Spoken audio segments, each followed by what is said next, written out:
What is going on, guys? Back again for some more shiny hunting. Appreciate you joining. If you have in fact joined, we are going to be, I guess, shiny hunting in Scarlet again because we had. I posted a little poll earlier this afternoon, and looks like Scarlet was the winner, which is interesting. So that was kind of intriguing to me, given that ZA is, the newer game, the latest Pokemon game, but Scarlet apparently is still preferred for shiny hunting, or at least that is watching shiny hunting, which there may be a distinction. So I guess we'll just go ahead and get into it. Today, from what I understand, was actually, it looks like a Mankey slash Primeape slash Annihilape event going on, from what I can tell. So all of the map, if you guys can see, was actually like almost all of the outbreaks that we had. It looks as though we're Mankey, Annihilape, or Primeape, which is interesting. Although, from what I understand, these reset at 11:59. Well, I take that back. It's like 24:59, like UTC, which in my time is like literally 3 minutes from now. So I don't know if I start one of these, if it's going to reset on me. So with that said, just to kind of play it safe, I might just do some Terra raids really quick. I'm actually still out of Herba Mystica, so I tried earlier today to try to farm some before the stream, and of course, I had no luck at all. I don't know if I'm just getting rusty or like what the deal is, but I used to be able to get Herba Mystica like no problem. And now it is eluding me, so I'm gonna see what we might have with some of these raids here. Oh, there's a 5-star raid, perfect. And it's a Fire Terra Hitmonchan, so what I'm gonna do is swap out Arceus's plate here for the Splash Plate, which will make Arceus water type.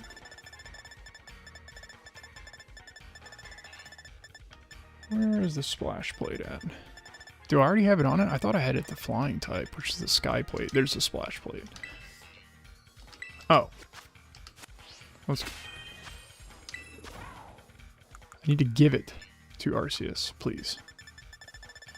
And if you're just joining, what we're going to do is wait a couple minutes, because I think these reset the outbreaks at 7 p.m. My time. Which actually, what am I trying to say here? The raids and the outbreaks reset at midnight local time, but the Mankey, Primeape, Annihilape event, I believe, ends in 1 minute. So I'd hate to get like halfway into a Mankey event and then lose our progress. So I'm going to jump in a Terra raid really quick.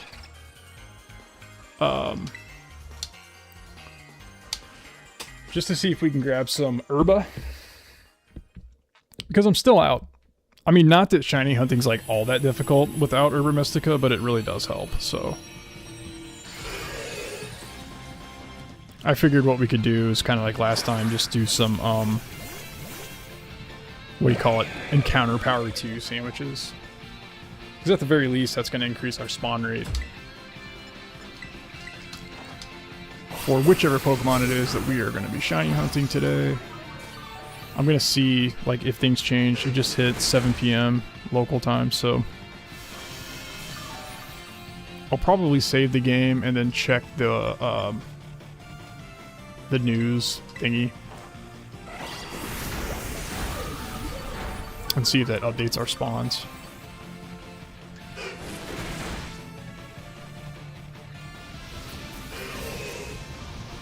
So, in case you're curious, I'm running Arceus for Terra raids most of the time these days.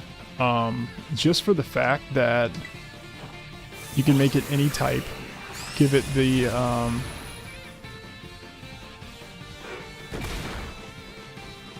the plate, you know, that you need. And then basically it's just a jack of all trades for any one of these Terra Raid battles. Which is how you get all the good items in Herba Mystica, which is used for shiny hunting and so on. Arceus rarely comes up against something that gives it any trouble. It's funny, earlier I was going for, I think it was a Sinistcha. What's the new Terra type? The newest one? The one that's like all types? I don't know why the name's escaping me now. But anyway, if you give it that Terra type,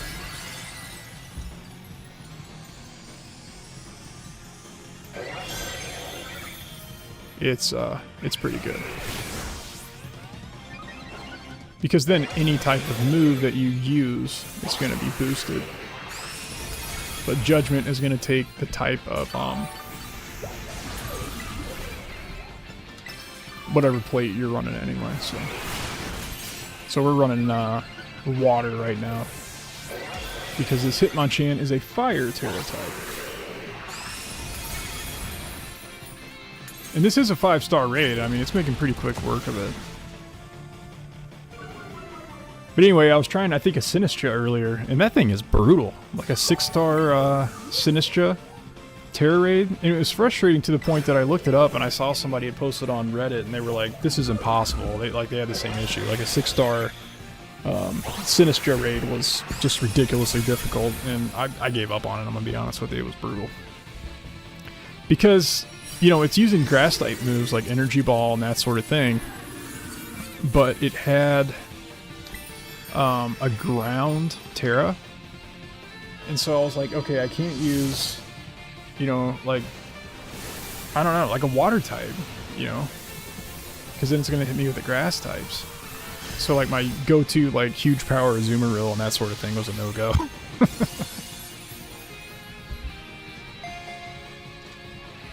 We'll see if we get some Herba Mystica from this bad boy. I've done a couple earlier and did not get a thing, and of course we did not. But, as you can see, you still get some pretty sweet stuff from these Terra Raids. And now that it's past 7, I'm going to go ahead and update our Pokeportal news here. Let's see if these Mankey outbreaks are still showing. So if you're just joining, I mentioned earlier, we've got the Mankey Primate Annihilate event going on, along with like the 7-star Mightiest Mark, I assume. Annihilate raids going on. But from what I understand, those end at 7 p.m. local time, which was 4 minutes ago. So I'm going to see if these go away when I check the Pokeportal news. And if you're here, by the way, I see we've got 3 viewers currently. Thanks for joining. This is just something that, honestly, I've kind of enjoyed doing, just hanging out with you guys and chatting and shiny hunting. I think this is the 3rd time now. So if you're here, feel free to say hey, throw up some questions, whatever. Yeah, so there's our message. The Pokemon from the outbreak dispersed. So that tells me that the event is indeed now over. Which kind of sucks, because shiny Mankey would have been nice, especially because that mint green's easy to spot. Honestly, Ghastly. I like me some Ghastly. I wonder if that might be a good one to start with here. Shiny Ghastly would be sweet. Let's see. I know I've gotten shiny Ghastly before, but I'm gonna remind myself. I want to say he's got like a blue. Was it that he has a blue tongue, or am I crazy? Shiny Ghastly. Is Ghastly in the Paldea Dex? Well, there's Haunter. Yeah, so Ghastly's got to be here. Yeah, there we go. I don't guess I've had a shiny Ghastly in this game. But, just to refresh my memory, shiny Ghastly. I'm pretty sure it's got like a blue thing going on. just to make sure I'm not gonna miss one. Okay, so the body's like a darker purple. I must have been thinking of Haunter with the blue tongue. It's Haunter that has the blue tongue. So Shiny Ghastly is more of like Shiny Ghastly's like circular body is already purple, really. But with the shiny, it's a more vibrant purple, and the gas surrounding the ball is more of a blue. I think that should be fairly easy to spot, hopefully. Let's go ahead and try for Ghastly, because I like me some Ghastly.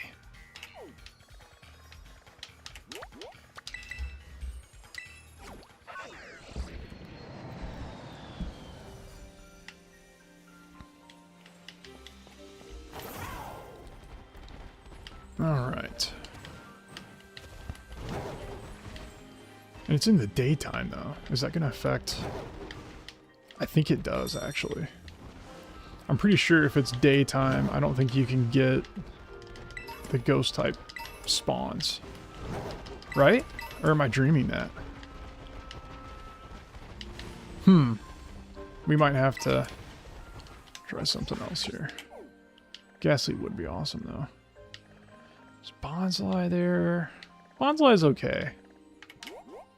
I wonder if this destination is any good, like the actual location of this outbreak. Because if it's like on a cliff and stuff, it might not really be worth it. It seems like the wider open space, you know, that you can get for one of these outbreaks, the better, just for the fact that it's got more opportunity for spawns to show up. Okay, there's the outbreak.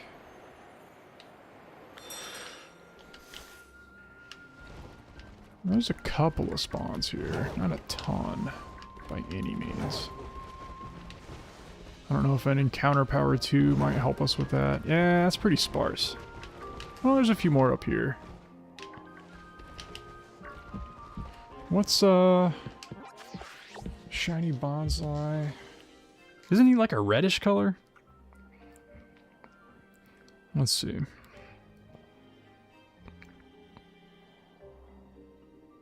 Yeah. That'd be super easy. He's got like the red, quote-unquote, tree branches. Not that he's a tree or a grass type. He's a rock type. Yeah, let's go for Bonsly. I feel like that'd be a good one to do.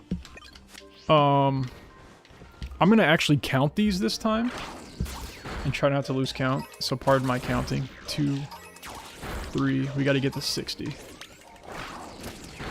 4. 5, 6, 7, 8, 9, 10, 11, 12, 13,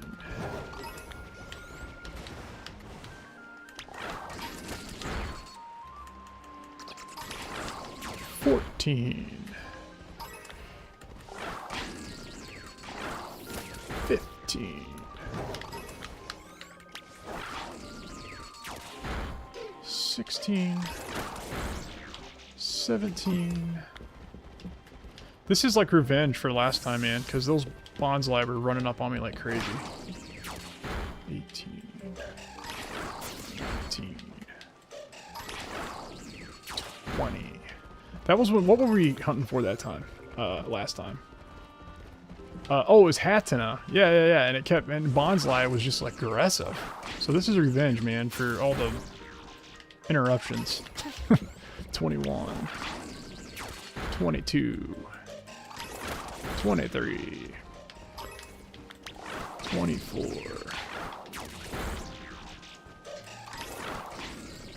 25. 26. Okay.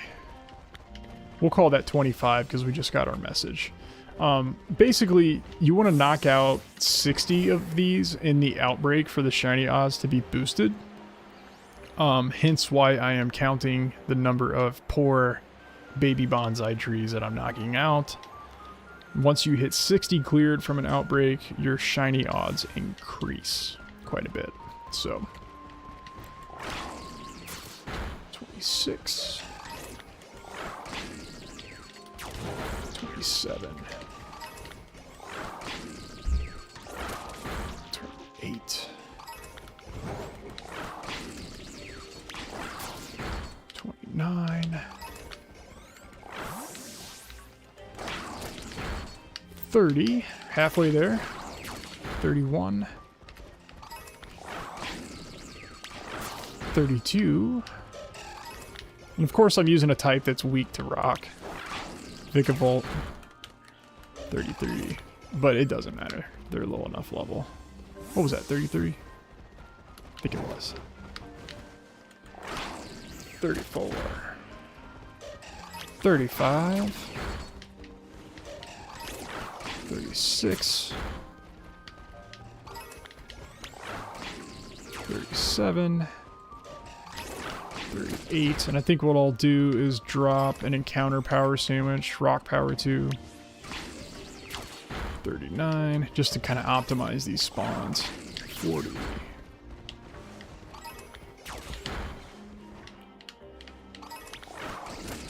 41,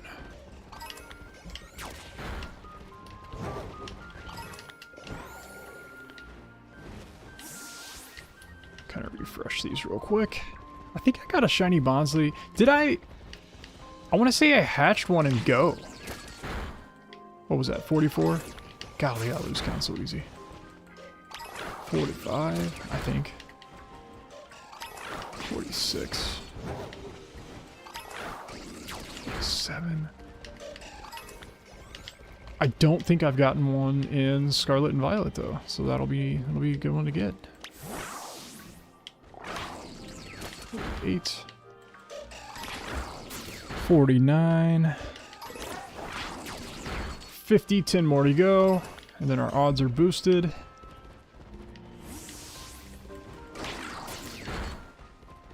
51. Actually, our second message didn't pop up though, so some of these must be falling outside the outbreak, which can be problematic. So what I'm going to do is wait for our second. There it is. The number of Bonsly in the outbreak is definitely getting lower. So that was 50. So yeah, that's a kind of a common problem with shiny hunting in Scarlet and Violet. If you've got an outbreak that's popped up amidst the same Pokemon that spawns in that same area naturally, basically you're going to want to make sure that the ones that you're knocking out, this is from what I understand, if they're not within that outbreak, which I assume is like probably a defined area coded into the game, it's not going to count towards your knockouts for your increased odds. So you'll want to make sure that you're actually knocking these out fairly close to the Pokemon's icon on the map. I think that's kind of the key to this deal here. So that was 1, so that would have been 51. 52. 53. 54, 55, 56, Heinz 57, and then we need 3 more. Assuming these would be in the outbreak, we'll see. And you can always, like, knock out a couple more. That'd be 59. Just to make sure, if you're not 100% on if, you know, these fell into the actual, like, defined area of the outbreak, you can always just knock out a couple more. So these up here on this rock, I don't know if Bonsly would ordinarily spawn up here. I doubt it. So I would figure that these are definitely part of the outbreak.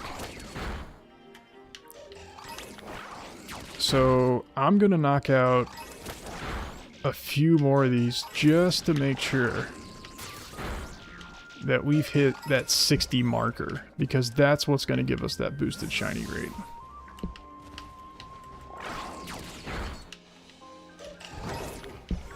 Matter of fact, I might let those reset on top of that rock. Because I would be willing to bet those are part of the outbreak because they're right on top of that Bonsly icon on the map. This little bowl-shaped rock right here. This is where they were kind of popping. I don't see any. Interesting. If you get that third message that there's not many remaining, that lets you know you're definitely safe. Like, you've definitely knocked enough out. It's not necessary to see that, but if you're not entirely sure, you can just keep knocking them out until you get that third message. And it'll say something like, there's not many, you know, Bonsly left from the original outbreak or something to that effect. And then you know that you've definitely knocked enough out. You've gone above and beyond in that case. And I would be pretty certain that we've knocked out. There it is. There's the message. So we're totally fine. So what I'm gonna do is now just start resetting these spawns. And then rinse and repeat. Actually, we should probably put down a save. But that's, I mean, that's the shiny hunting process in Scarlet and Violet, is basically like you find one of these outbreaks. Now, of course, you don't have to use an outbreak. You know, there's another method, which I can describe in a minute, but once you knock out your 60 within that outbreak and you kind of follow along with those messages that pop up, your odds are going to be boosted. And then it's just a matter of coming across as many spawns as you can, which is pretty typical of shiny hunting, right? The more spawns you come across, the higher your chances of encountering a shiny are. And these outbreaks are going to be your best bet in terms of odds.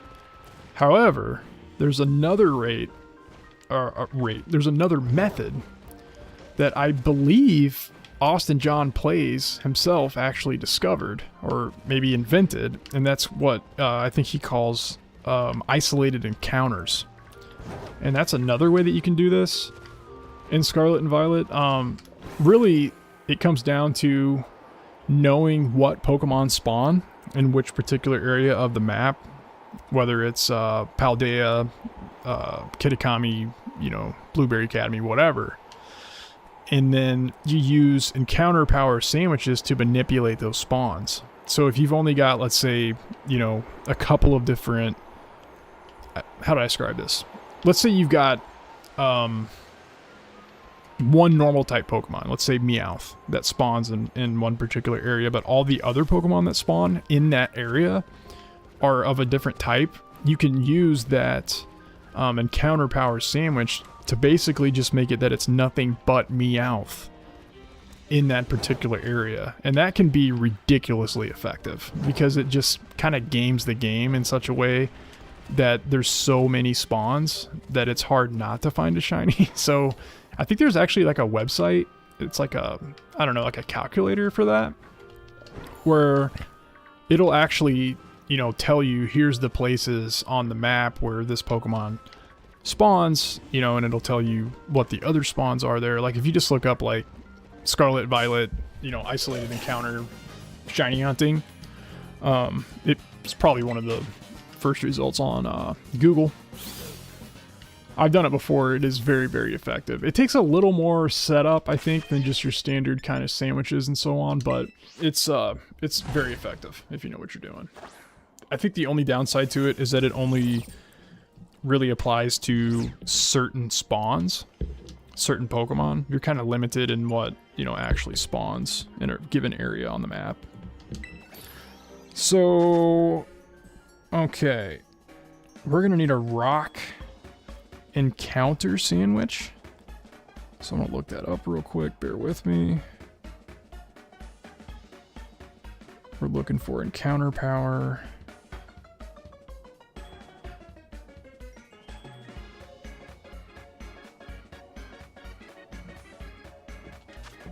And we'll want creative mode for this. Okay, encounter power sandwiches.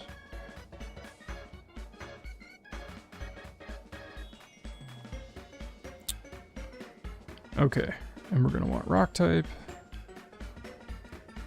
Okay, so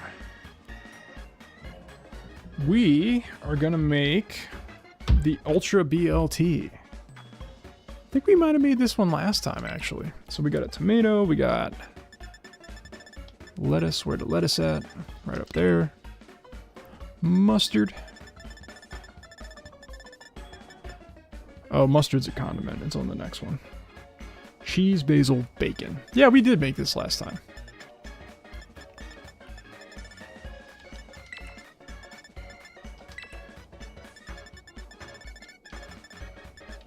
Okay. And I think it was mayo mustard, right? Yeah. Tomato, lettuce, cheese, basil, bacon. I think that's it. And this is going to give us encounter power 2 for the rock type. So we should, in theory, get more little baby bonsai trees spawn in there. Which obviously increases our odds, not directly, but just by way of there being more spawns. Which really isn't increasing your odds. Big old pieces of bacon. Do some cheese. I'm so terrible at these sandwiches. I usually drop stuff. This time, I'm doing okay. Maybe I should go apply at Jimmy John's or something. I don't know. Basil. See, I dropped the basil after all the rest of that? Are you kidding me? Hopefully it doesn't affect. There is a little bit of a forgiveness associated with this. I think you're allowed to drop a couple of things. I'm not putting that on top. Nope. You do not have to put the top bread on for these to work. Which is nice because oftentimes, like, I drop the top piece and it just knocks everything loose, and I'm like, no, ain't happening. See, this sandwich actually looks halfway appetizing. That one that we made with them, golly, those freaking sausages, that was nasty. I was seriously nauseous just looking at that thing.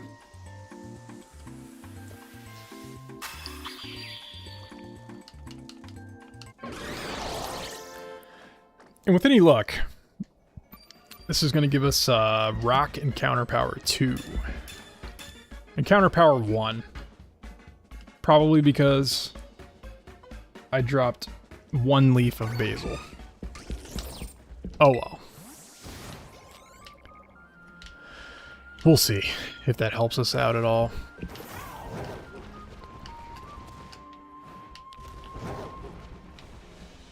Shiny Bonsly again. Is it Bonsly or Bonsly? I always said Bonsly, but then I hear people saying Bonsly. I don't know. I don't really care either, to be honest with you. But he's got a red, the green pseudo branches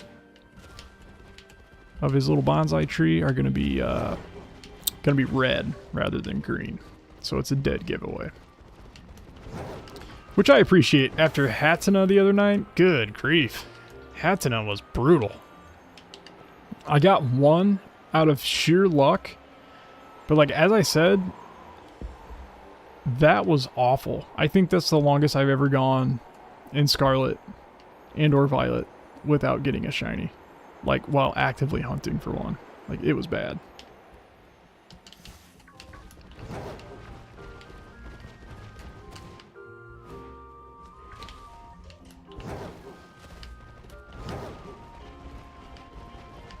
Not yet.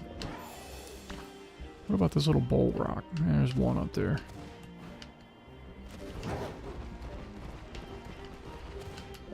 And again, we're just going to fly away, get far enough from those that we know they have despawned, so that when we re-enter the area, they will have respawned, and they're going to be unique Pokemon. The previous ones are gone. And that's what's going to refresh our spawns. Each one of those has a chance at being shiny, and that's the concept. We had a Nick at Community Day, if you're a Go player. When was that? Sunday? That was a good time. Pretty fun shiny.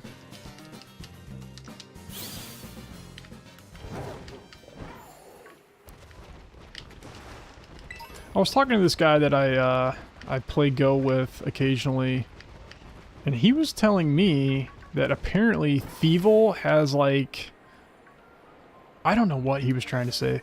Apparently Thievel had some kind of usage in PvP. I don't know where he heard that from, but I was like, really? Thievel would have been the last Pokemon I thought that had any kind of viability competitively, but who am I to say? I just grabbed my 20 or so shinies and got the heck out of there because it was hot. It was hot that day. A different kind of hot, honestly. I mean, I feel like I can tolerate heat probably more than your average person, but I don't know if it's just getting older or what, but man, it was like a different kind of heat. It was just stupid hot.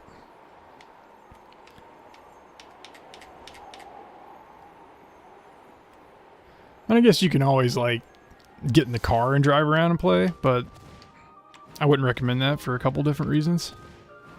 The first of which being, the whole point of the game is to walk, you know? It kind of defeats the purpose. And secondly, you know, probably shouldn't play that game while you're driving. I have never done that. Never. Ever, ever. I would never do such a horrible thing.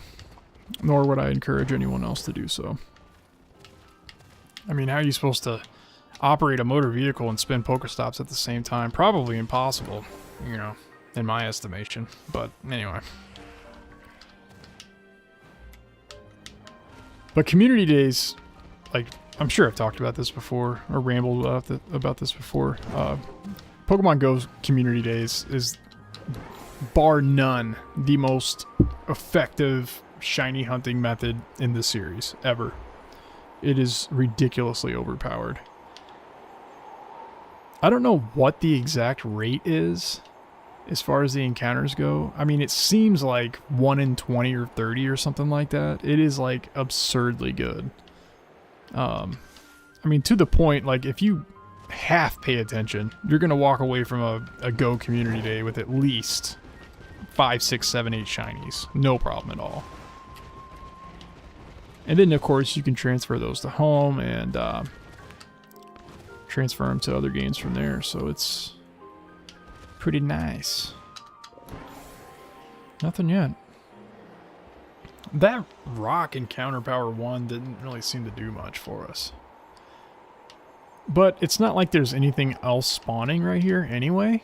So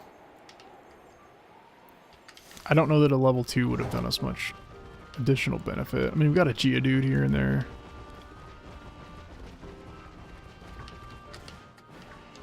But I don't think a level 2 would have made much of a difference. I'm not trying to stray too far from the actual icon on the map, which is the location of the outbreak.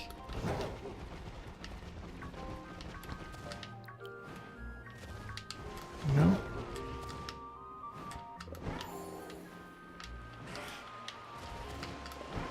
You set these again.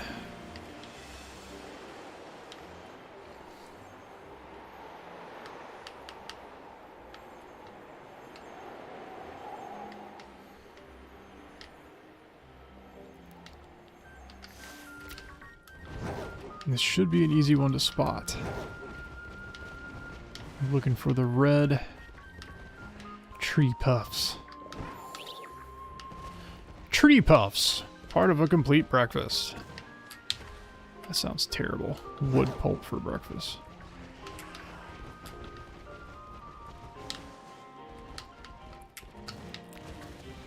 I wonder if anybody actually expected Sudowoodo to get a baby in Gen 4. I don't think anybody saw that coming, honestly. I certainly wasn't. Didn't you have to use, originally, to even hatch one, you had to have like an incense or something like that? Was it the lucky incense? I can't remember. I don't know if that's still the case or not. I feel like it might be, but that was a pain. Now, I don't know. I don't know if you still have to do that or not. Munchlax was a pain, I can tell you that. Talking about a Gen 4 baby Pokemon, that was a pain in the rear. Golly, that was bad. all the honey trees and so on. I don't think Bonsly was like that difficult. But I do recall, if I remember correctly, using one of the incense items. Like, I think Pseudo-Wudo, when you had it in the daycare, like it had to be holding one of those incenses or something. I could be wrong.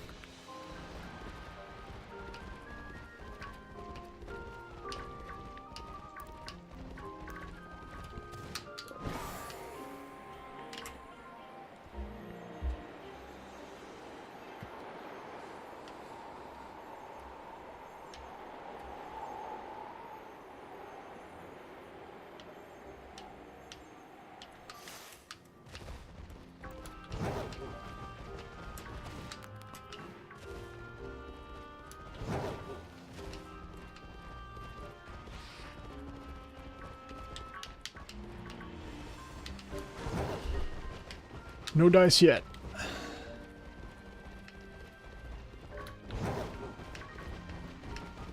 Go ahead and reset these bad boys again. Fly, please. Thank you.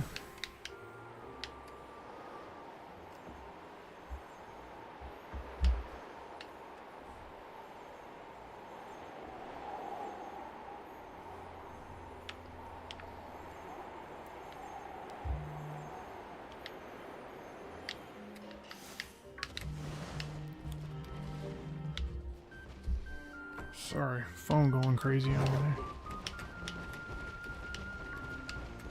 I do kind of like Bonsly's shiny because it's kind of like, I don't know, spring or summertime to fall, I guess is kind of what it's alluding to. I've always thought that's kind of neat. Like some of the shinies that actually do that, like they have kind of like a theme or like a concept, I guess, associated with them are always fun. Trying to think of another example. Like Applin, like its shiny is like a green apple. That's kind of fun. I'm sure there are others.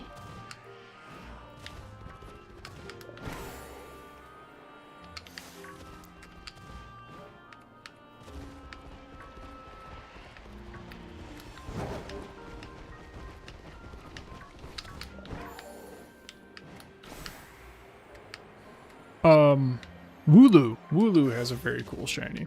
It's the black sheep. That's another one. Just hit me. Geodude is gold or like an orange. I've kind of wondered if that's like a reference to like a plain rock versus like a gold ore or something. It's kind of cool.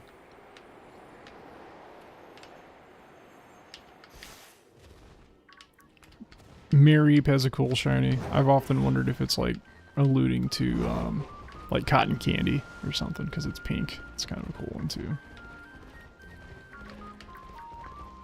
And then of course you've got the absolute atrocity that is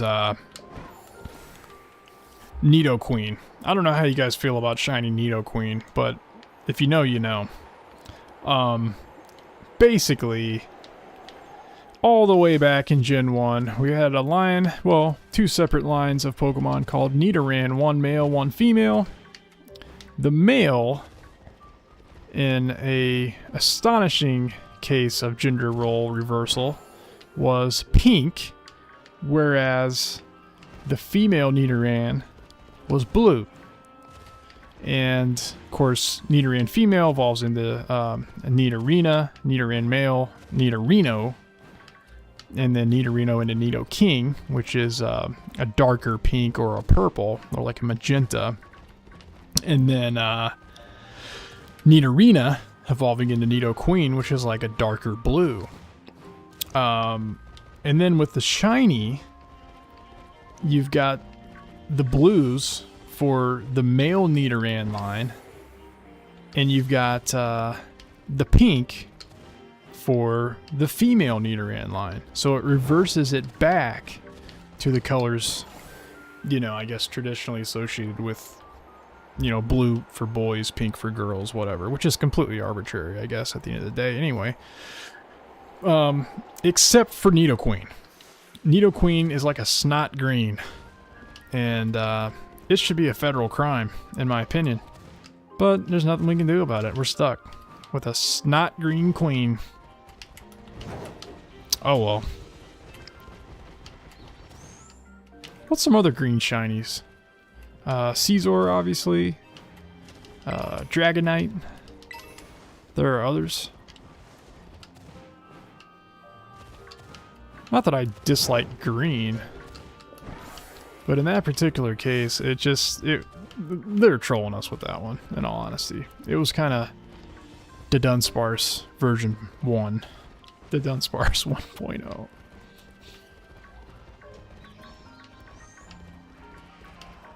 I don't know. I feel like an actual, like, powerful evolution for Dunsparce would have been a little too on the nose. So I can respect the troll evolution that we were given.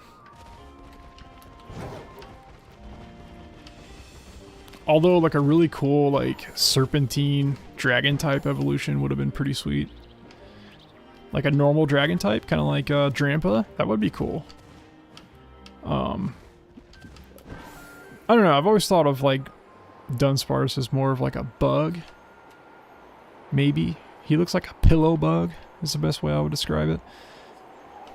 But I could see it going maybe in a sort of draconic direction.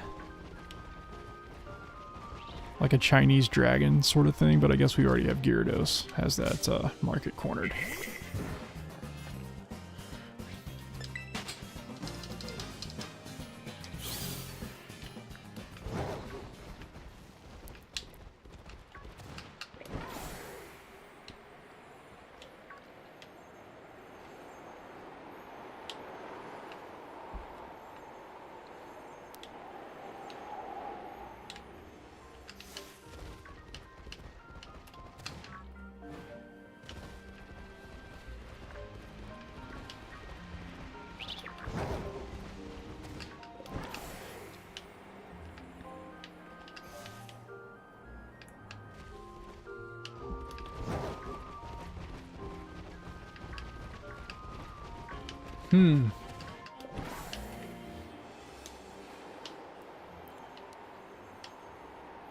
No dice yet. No dice.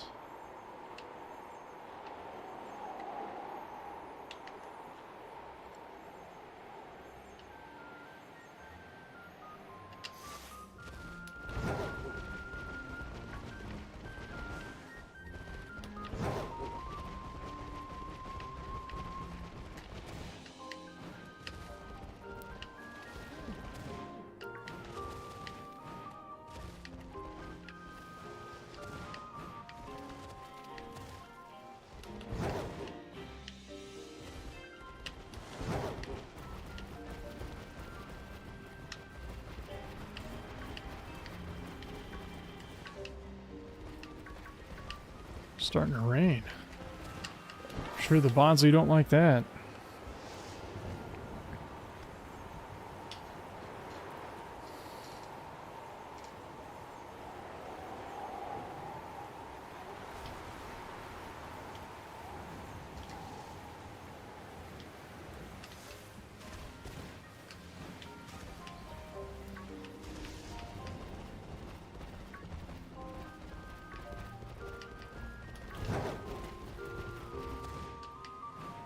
Yeah, it ran away. Did you see that? It ran away. I don't know if that was like because of the rain. Did they all flee? This one's not. He's standing his ground.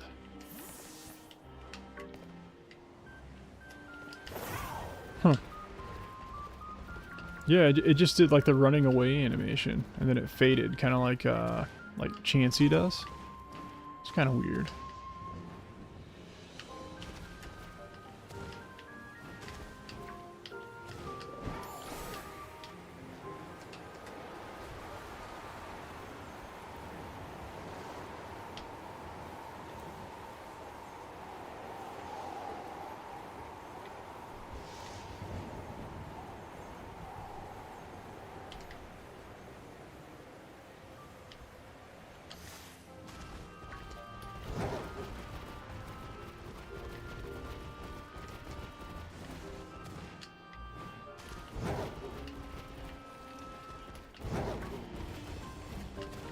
Hmm.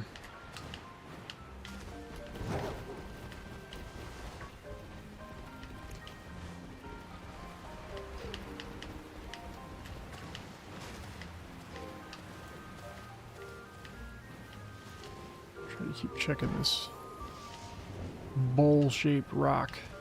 Nope.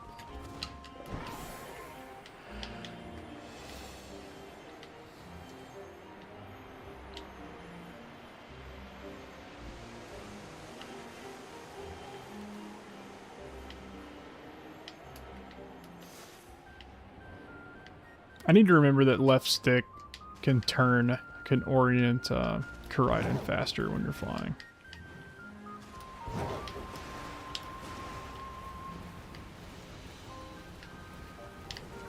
Nothing.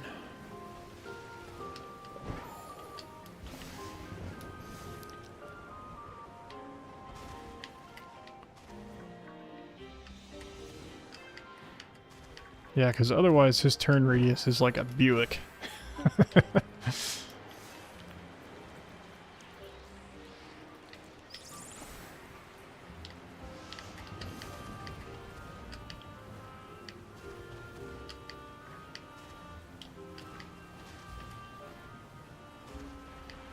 Nothing.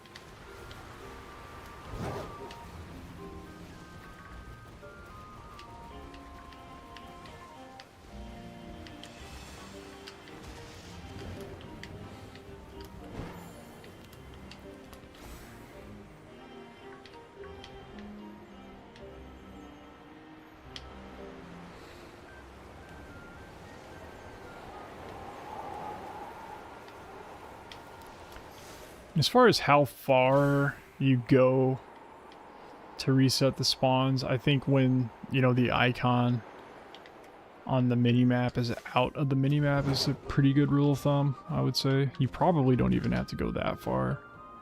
But that's just what I'm kind of in the habit of doing. Just to make sure we get those spawns reset.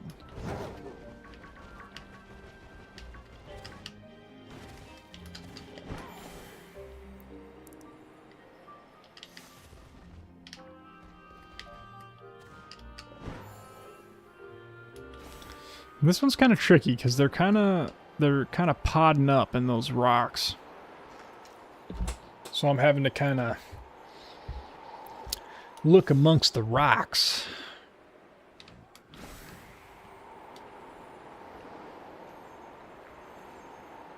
That's all right.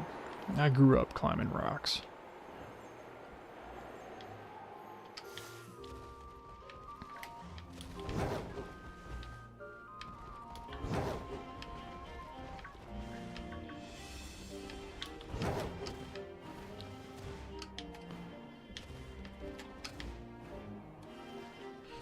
How's our sandwich looking?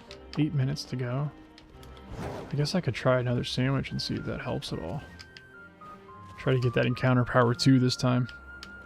Because apparently one basil leaf made all the difference between power 1 and power 2 for our rock encounter power.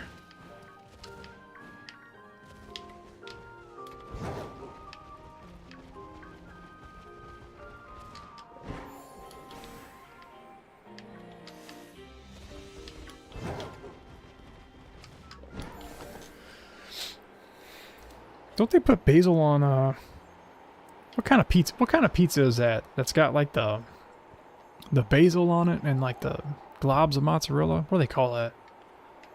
A margarita? Is that what it's called?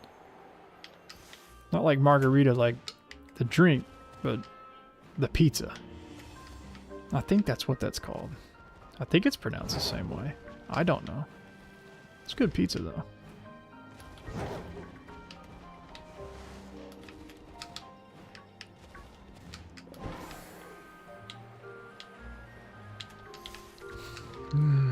Bonsly. Come on, Bonsly.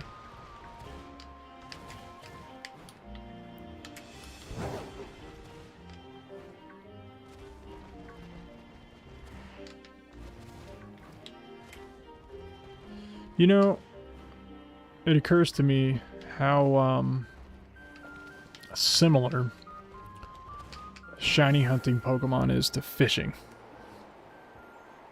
It's kind of the video game equivalent of fishing. I mean, except for like actual like fishing simulator games, of course. Patience is key. Persistence is key.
Whoopsie.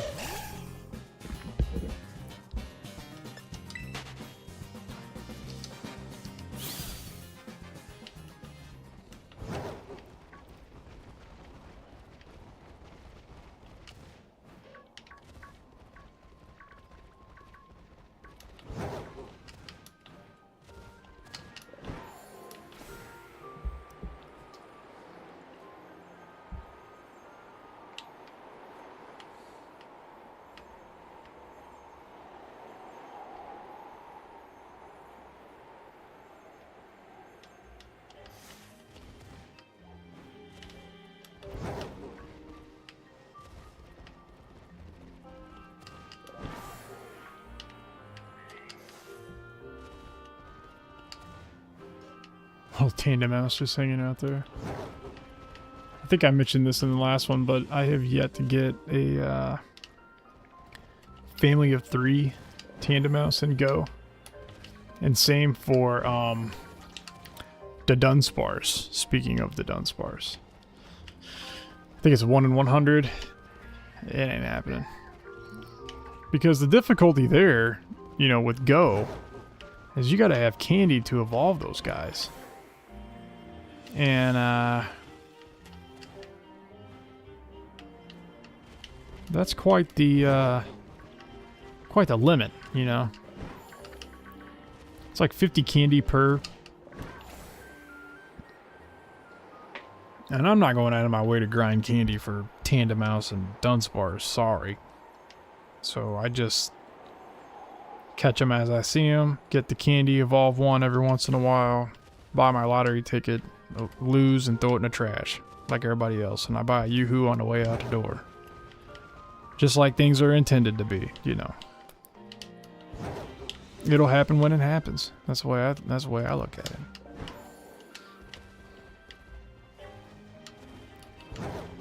Because it's a dex entry, you know. That's all it is. It has no use functionally, you know.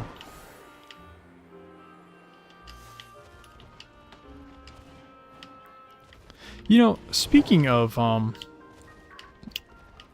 uncommon creatures, guess what I saw for the first time? I was gonna say in the real world. Not in the real world, in the wild. It was not, and I'm not talking Pokemon, I'm talking real animals. I saw a snapping turtle the other day in the middle of the road. Thought that was kind of cool. They look like they're straight out of Jurassic Park to me.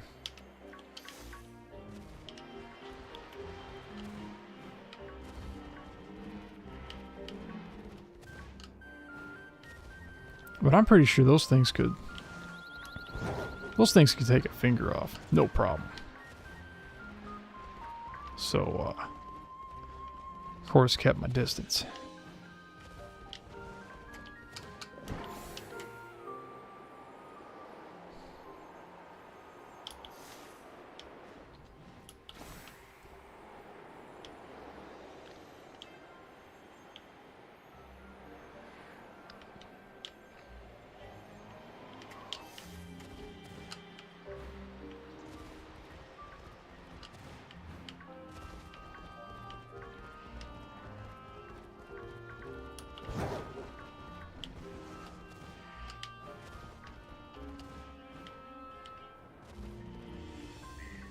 Not seeing any, guys.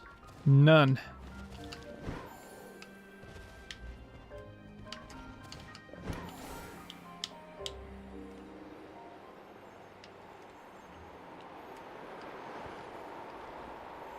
Yeah, it looks like right about there is where the spawns are resetting.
Shiny hunting for Bonsly.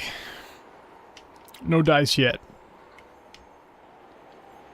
I think we just used up our encounter power sandwich, so I may drop another one of those here shortly. Although I honestly didn't really see much of a difference. It may not be worth it. There's nothing really spawning here otherwise. It's just bad luck so far.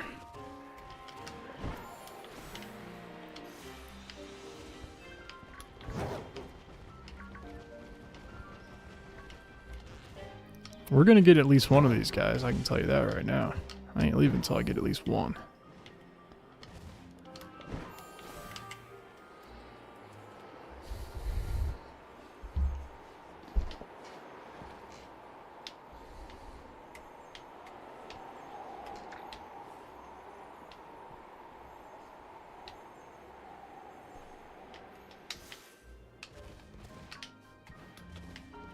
Looking for red instead of the green.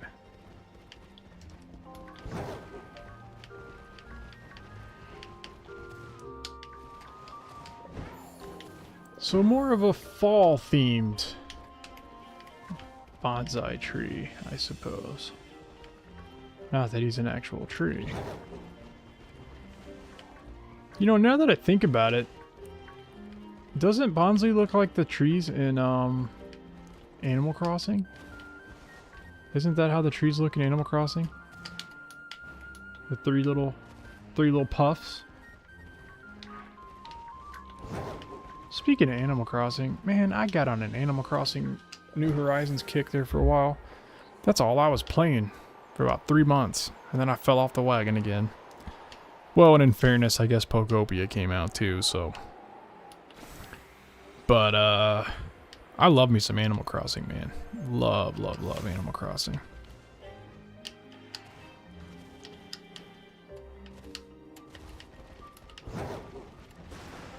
That game, it's just so... I mean, it was cozy before cozy was a genre. You know what I mean?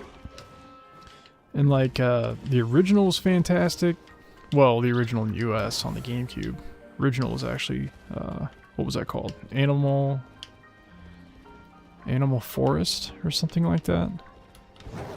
In Japan on the 64. And then,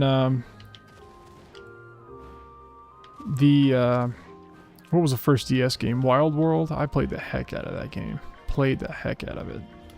It's funny, we actually, like, the little group of friends that I had, in like middle school, maybe middle school, early high school, I want to say like 8th or 9th grade, I think I was, about the time that the first DS came out. I think that's about right. I'd have to go back and check. When was that? Like 2006? So I would have been like 8th or 9th grade, something like that. You had to use, you know, the little Nintendo Wi-Fi USB adapter thingy. I found it. I actually posted it on my community tab recently. It was basically just like a little white thumb drive is what it looked like. And you pop that in your computer, you know, and then that gave you a network by which you could, you know, go online with your DS and stuff. And had this buddy, 7th, 8th grade. We were all into Nintendo stuff, and he had a DS as well in Animal Crossing Wild World, and so we'd play online quite a bit. And I don't know exactly what he did to do this. I want to say he had like one of those action replays where you can like hack stuff into the game. And there was a thing called rocking. I don't know if you're familiar with this, but you could, like the boulders in Animal Crossing, like the big rocks, like in New Horizons you can break them and stuff, right? But like that wasn't the case in previous games. Like the rock is the rock. Like it's there for, you know, the entire time that you're playing the game. And once it's there, you know, you can't move it. And there was this other kid that we used to play with that I guess, I don't know what exactly the situation was. I don't know if the buddy of mine didn't like him or they didn't get along or what the deal was. But he would go online in Animal Crossing Wild World and visit this kid's town, and he would hack in a rock and drop it like right in front of his door of his house. It was diabolical. And I'm like, why did you do that? And he's like, oh, you know, it was funny. And I'm like, dude, that is like sociopathic level stuff there, man, you know. But anyway, that's one thing I remember about the DS Wi-Fi connection era. That and Metroid Prime Hunters. That game was frustrating. What was the there was that game, what I mean, that game, it was like a first person shooter, sort of, kind of, or maybe like a third person shooter, kind of over the shoulder shooter, you know, kind of like a Metroid Prime. But the emphasis really was more on multiplayer than single player. And there was one character that you could play as who was like this red crawly spider alien guy. I cannot remember his name. It was like, I can't remember. I'm not even gonna guess. But it, like this, the role of this particular character was like a sniper, I guess. And I'm not an FPS guy, so I don't really, you know. But I did play that game. Anytime you play online, there was like you know, certain spots on the map where whoever's using that player, that character, could just hide and like snipe you through the wall and stuff. It was so jank. That game was so frustrating. It's up there with Mario Kart DS. Mario Kart DS was brutal. Which the online play for any Mario Kart game always has been brutal. You know, it's absurdly difficult. But I feel like in Mario Kart DS, like the CPU was so broken in those games. It was just horrible. And I mean, I can hold my own at Mario Kart. I'm definitely not like all that good. But man, that game was frustrating. And honestly, Mario Kart World's online scene is brutal. Because you've got these people that, you know, it's like muscle memory for them to like jump off the wall and like skip the whole course. And you're like, what in the world is going on? Like, this isn't Mario Kart. This is like, you know, this is like acrobatics or something, you know. I think I have beaten everything as far as like the single player races go in Mario Kart World. I definitely have not collected all the stuff, like all the little coins and so on, in like the free, whatever it's called, free drive or free roam or whatever mode. But as far as like the, what's the mode where you have to pass these checkpoints every so often? I forget what it's called. It's been a minute since I've played Mario Kart. Maybe it'll come to me later. But there's that mode where you're like, you know, you start out as like a big group of racers, and then you've got to be within, you know, the top 12 or whatever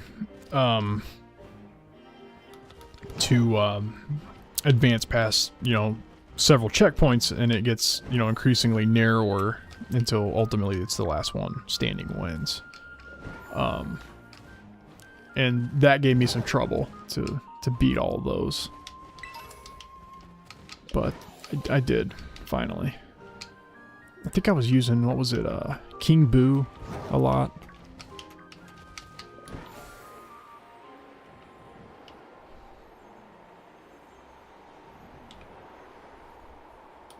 I remember as a teenager, we went and stayed with my cousins for like, I want to say, gosh, it was at least a week, if not like 2 weeks. And so, it was me and my sister and another one of my cousins, and then the cousins. Why are you not flying, Karainen? Please fly. Thank you.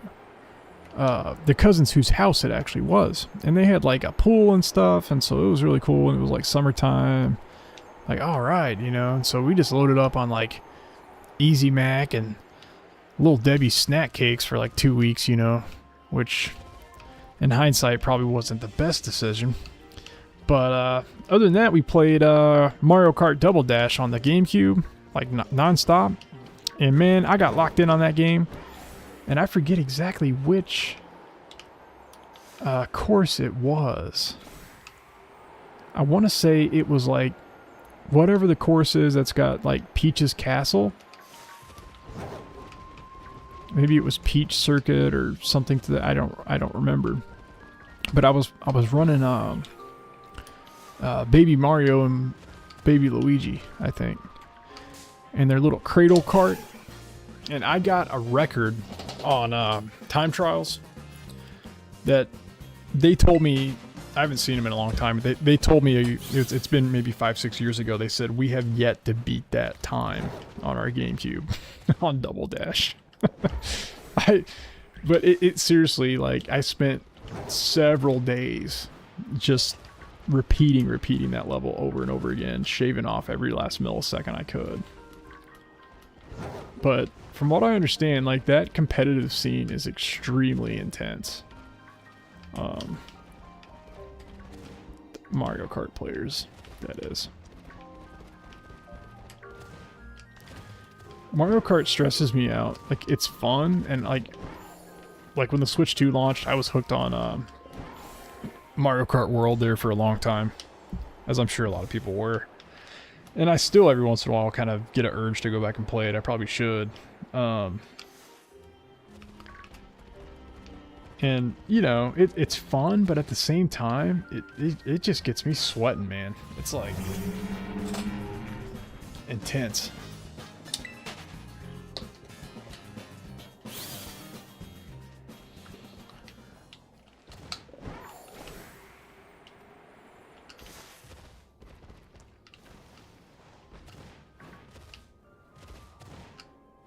Some of those new levels, though, are pretty cool. Like, I think, what was it?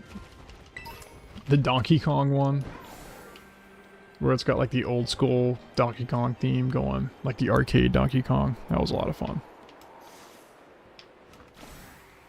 You know, like when you get the hammer in the Donkey Kong arcade game, it's like that. And there's like a giant robot Donkey Kong. I forget the name of the level, but that one's pretty fun.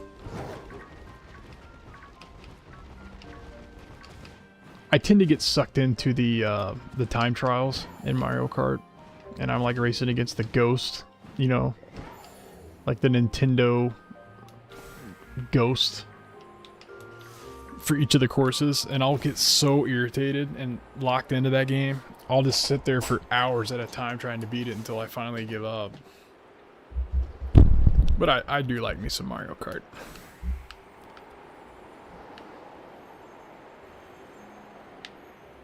And then you try to go back and play, you know, like Super Mario Kart, and you're like, gosh, my eyes hurt.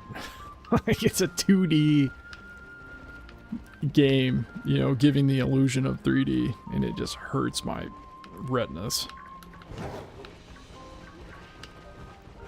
Mario Kart 64, not so much, but man, Super Mario Kart, that is brutal on the eyes in this day and age. You wonder how we handled it back then, but I guess we didn't really know any better at the time. And I tell you what, a game that holds up to this very day, visually, Donkey Kong Country, man. Donkey Kong Country, like especially, like they improved the graphics in Donkey Kong Country 2. I feel like they kind of took a step backward in 3 a tad. But yeah, the Donkey Kong Country series, especially Donkey Kong Country 2, man, those games look fantastic. I mean, even now, like the pre-rendered 3D, it's just fantastic. Not to mention the soundtrack. I go back and play DKC and DKC2 specifically at least once a year. I mean, I don't know that I've ever loved a video game outside of Pokemon more than the Donkey Kong Country games. There's just something magical about them.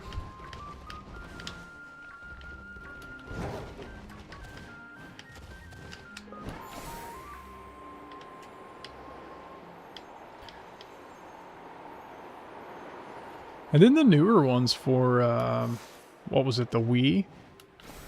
Donkey Kong Country Returns. What was that, on the Wii or the Wii U?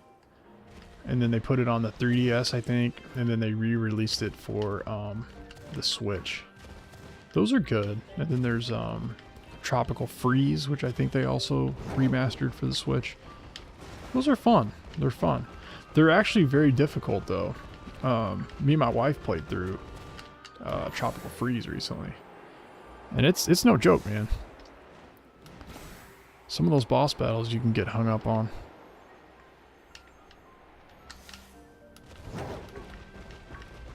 Then I guess what was it, Bonanza. That was the first 3D Donkey Kong game, and gosh, I guess since '64.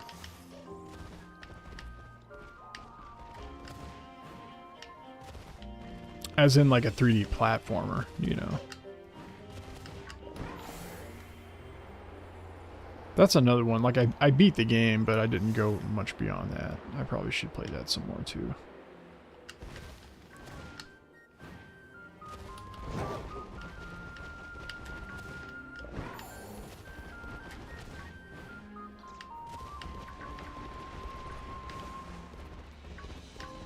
Mario Wonder was really good.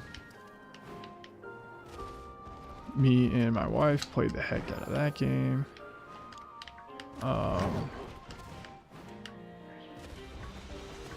Man, there's one of those levels though, I forget which it is. Every so often in Mario Wonder you come across these like trial levels where you have to like, it's kind of the game's way of like putting to use like the different badges and things that you've gained, you know, throughout your playthrough. And there was one in particular, I'd have to go back and look to know the name. of their particular level, absolutely brutal. I mean, I think we literally spent 2 weeks trying to beat that level. And honestly, like, not just for that, but just a lot of other reasons, like, you know, just the level design and kind of the colors and the sound. That was the first Mario game that, to me, I won't say took me back to Super Mario World, but it came close, you know. There's something about it. It was the first Mario game since Super Mario World itself. They kind of give me that same, I don't know if that makes sense. Fantastic game.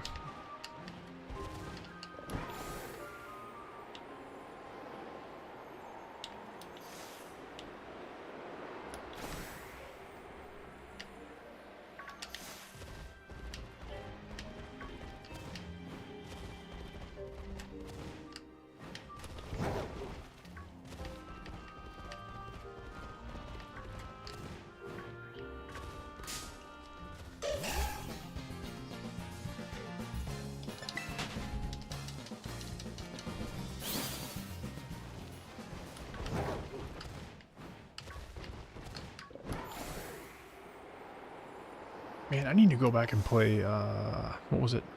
New Pokemon Snap for the Switch. I never beat that game, believe it or not. I never completed it.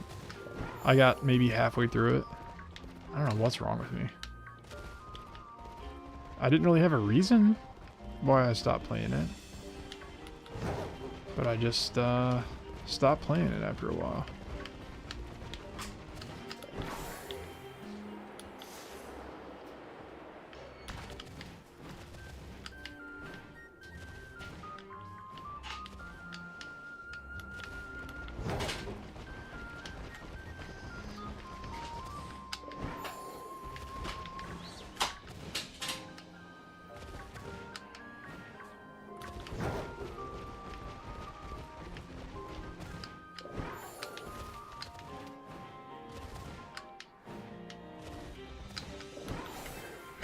This is rough. We have been on Bonsly this entire time, and there are no Bonsly to be seen.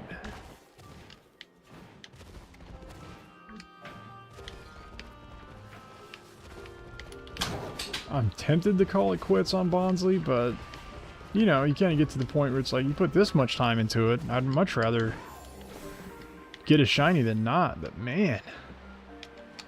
I mean, Hateno was rough.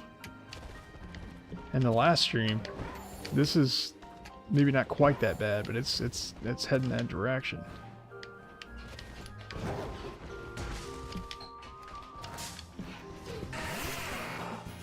I tripped over a Geodude. I think the Pokedex refers to that, doesn't it? Tripping over Geodude. Hikers often step on it or trip on it, something like that. Surely we're gonna find a shiny Bonsly here before too long.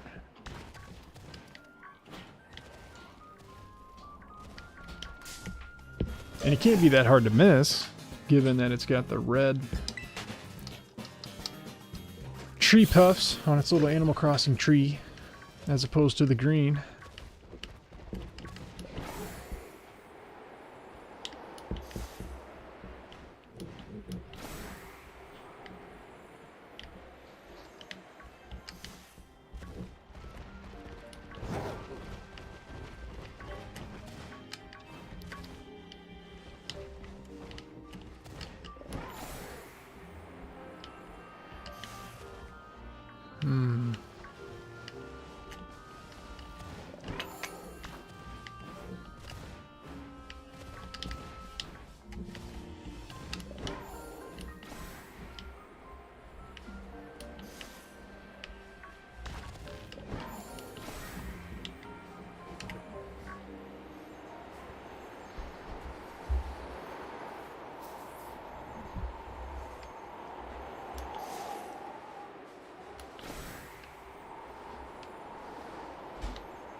Well, this is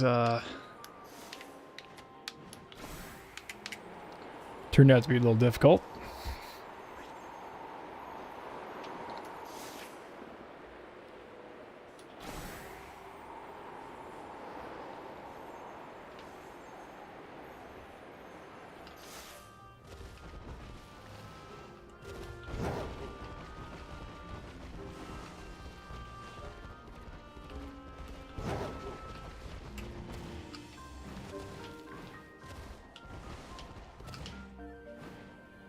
Oh, and then I guess there's the new Pokopia DLC. I haven't touched it yet.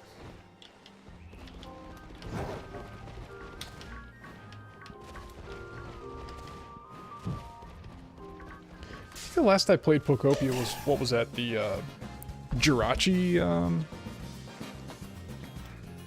event?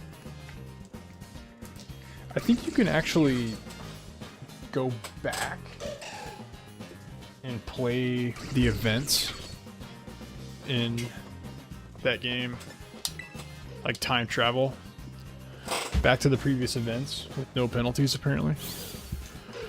I think I did that for one of them I missed.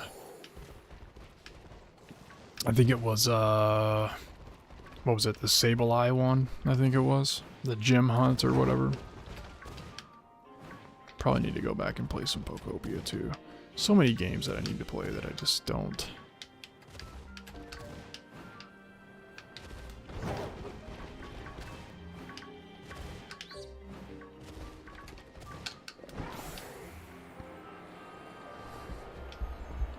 I've actually kind of gotten sucked back into Minecraft here the last few days too. Love Minecraft. I'm like 3 updates behind at this point. They update that game faster than I can keep up with. I think my 7-year-old knows more about Minecraft than I do at this point. He's like, Daddy, these sulfur cubes do this, and this new mob does this, and there's a spear, and I'm like, what are you talking about? Like, what? I've been playing Minecraft since like 2011 or something like that. Like when I first started playing Minecraft, playing inside the browser, that was the only way you could play it. And now it's like this global franchise, you know.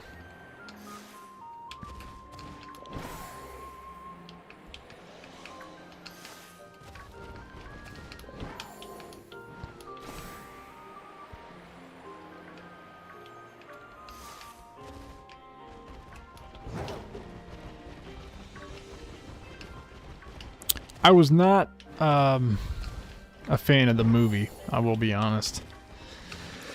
Did not care for the movie. I hated it, to be quite honest with you. I don't really know what it was. It just seemed... I don't know. Like, I think video game movies are hard to pull off anyway. But the Minecraft movie in particular, it just... I don't know what it was. It just struck me as too goofy. I mean, don't get me wrong, I'm a goofy person. I'm about as goofy as one can be. But I really thought that movie sucked. Just my personal opinion. I don't know. I wasn't a fan of like... There we go. There we go. Shiny, shiny, shiny. Alright. Alright. Thank you. Finally. But I guess it was like the... I don't know, art styles, maybe not the right word. Oh man, that took forever. Now I gotta decide what kind of ball I want to use on this bad boy. Let me know if you got a preference on the ball here. We got kind of an orange,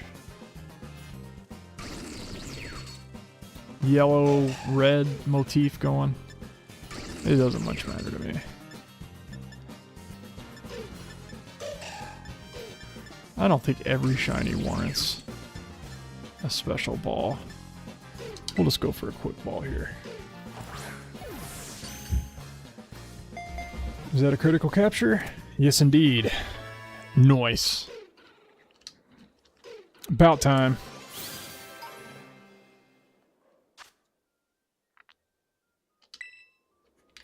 All right. Shiny Bonsly. I will take it.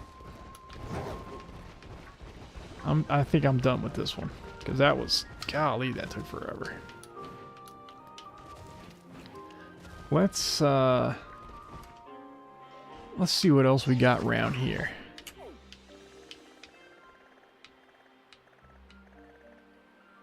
Ghastly again, but I think it has to be nighttime for Ghastly to spawn. I don't think you can...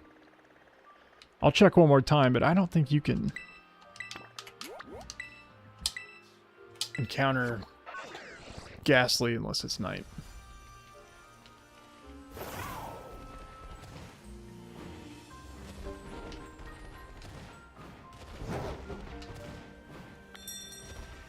Yeah, they're just not here, so that's a no-go, at least for time being.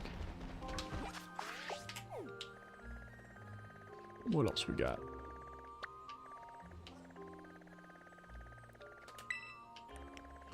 Minior, no thank you. I'm not that masochistic. That's about the worst shiny. Oh, Girafarig. I wouldn't mind a Girafarig. That might be a nice wide open spot too.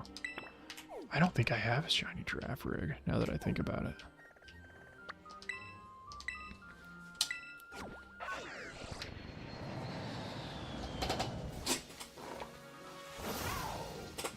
I like Girafarig too, so...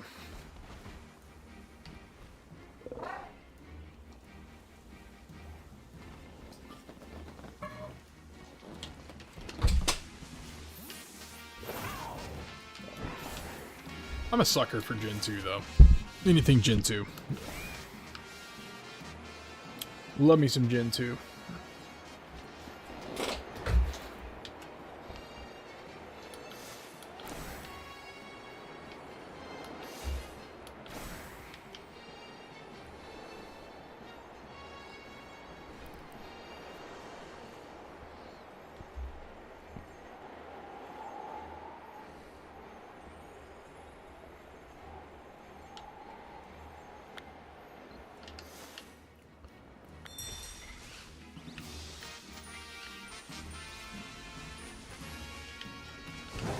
Nice to have a wide open spot for once, I'll tell you that much. Alright, let's start knocking these boys out. Dadgummit. I love Girafarig. I don't know what it is about it. One of my favorite Pokemon actually. It's just awesome. 1, 2.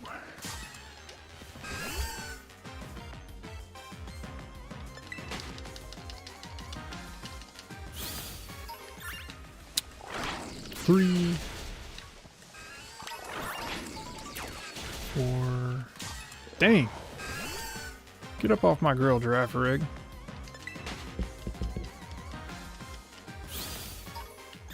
What was that? 4, 5, 6, and 7, 8, 9,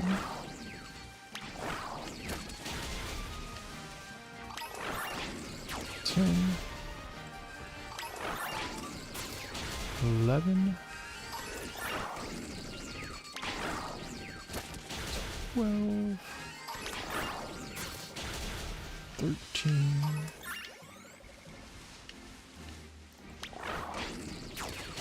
14, 15, 16, 17. Ooh, Tauros. 18. Ooh, quit.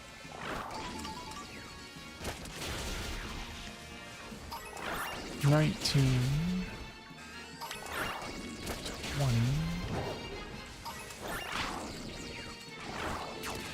21, 22, 20. Ah! This will be 23.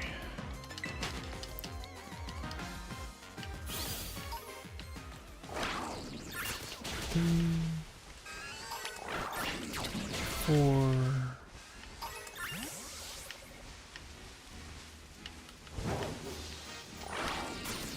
25, 26, 7.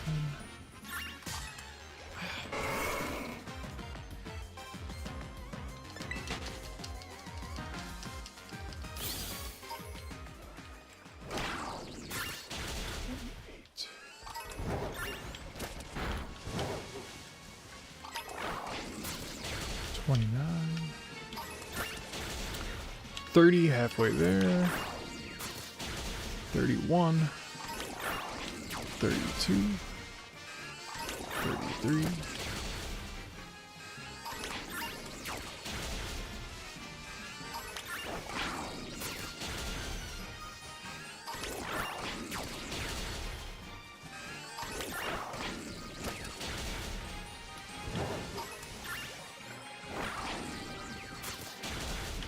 38, 39, 40, 41, 42, 43,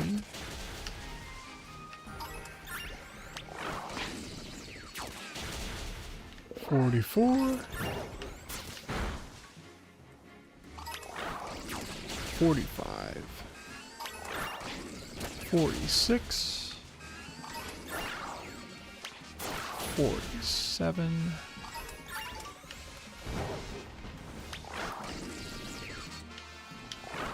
48, 49. Dang, look at them all. That's a lot of giraffes.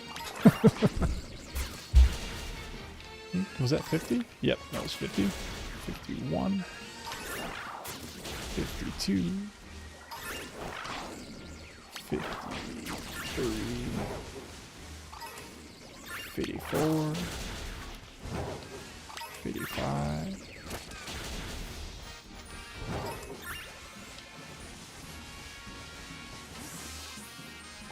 6, 7. Ah!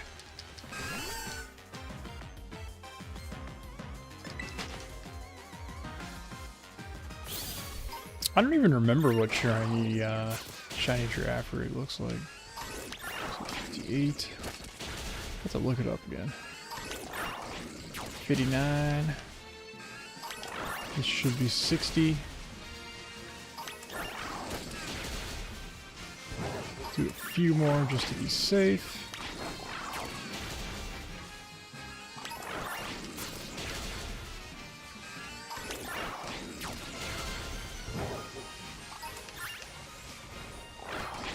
But I don't think I've gotten shiny Girafarig before. So that would be nice.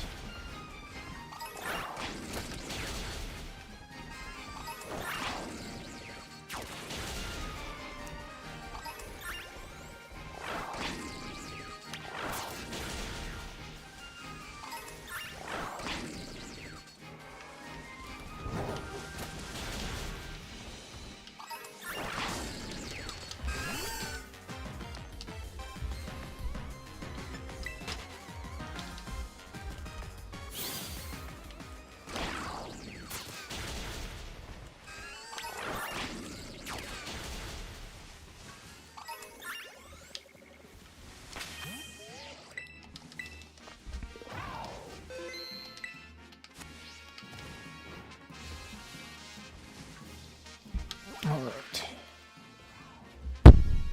Let's see here, shiny Girafarig.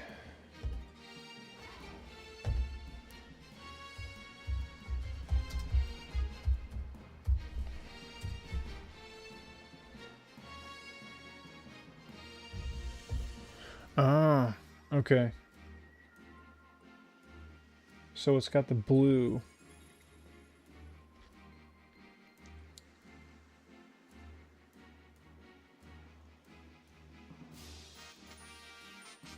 Okay, so it's got the blue snout and the blue spines along the back. So we're looking for blue.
There we go.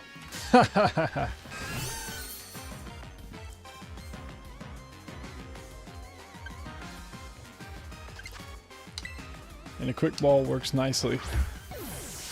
Just given the fact that you got the yellow and the blue.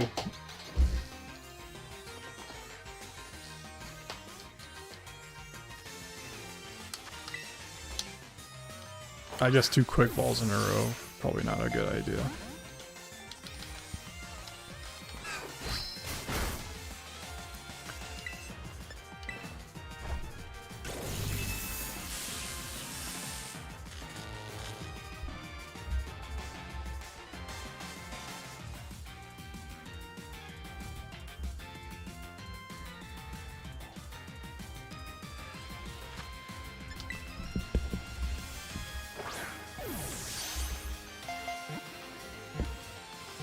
Gotcha. Nope. Oh, man.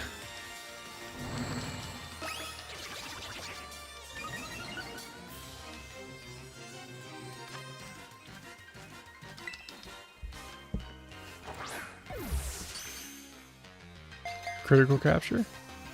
Yes, sir. Awesome. Awesome, awesome. Shiny Girafarig, ladies and gentlemen. That was fast, which more than made up for Bonsly earlier. Very, very quick. Thankfully. So...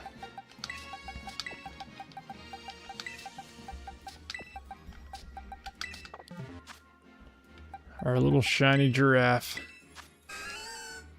Pretty cool shiny.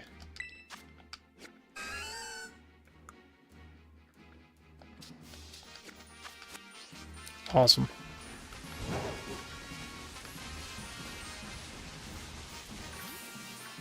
If I could get one more,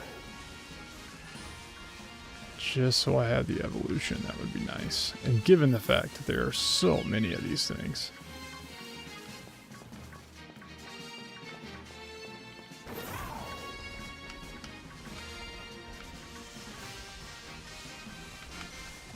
We could probably try for a second here.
Bless me.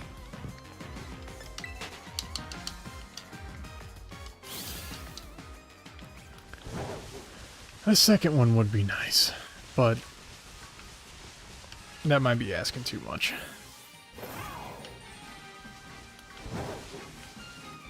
Let's see here. Looking for the blue.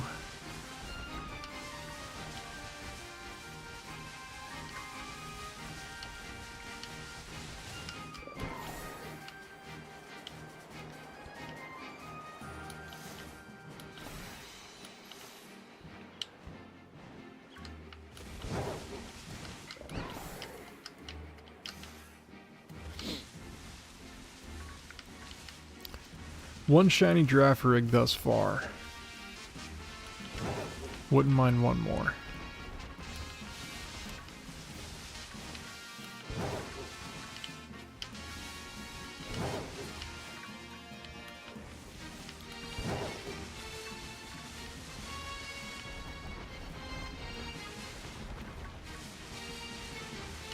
Man, there's so many of them. Tons and tons.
Hey, Rock William, we are looking for Girafarig at the moment. Actually, just got one a moment ago. And currently looking for our second.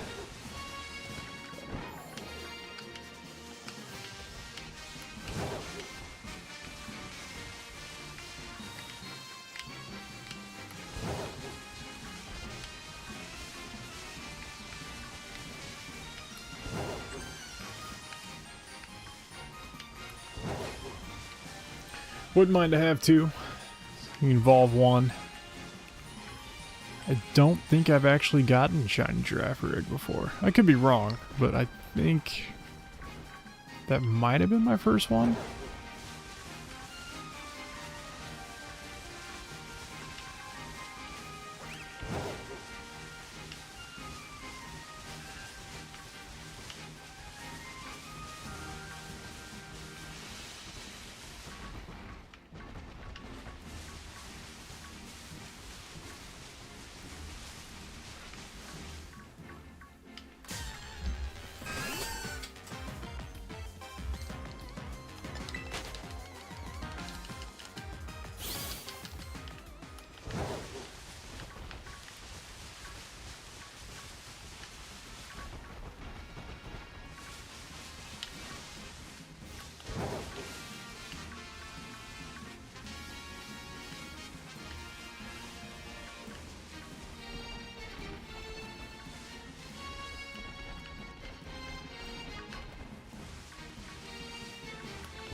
Whoopsie.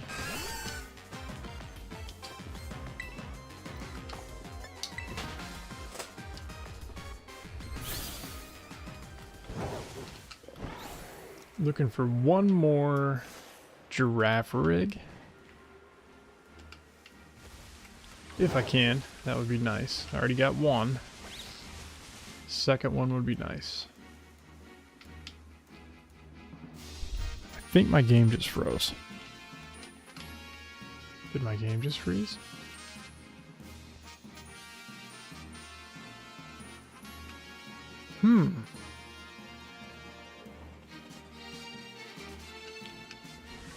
Oh, now we're back. I've noticed that. I don't know if it's my capture card or what, but I'll get that little snag every once in a while.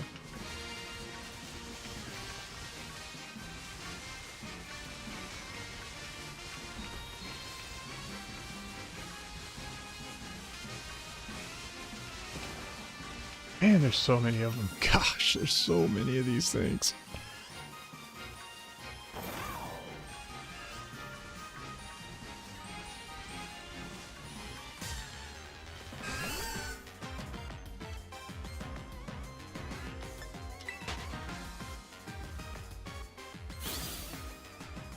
Hey, how's it going? Is it Alina? Am I pronouncing that correctly?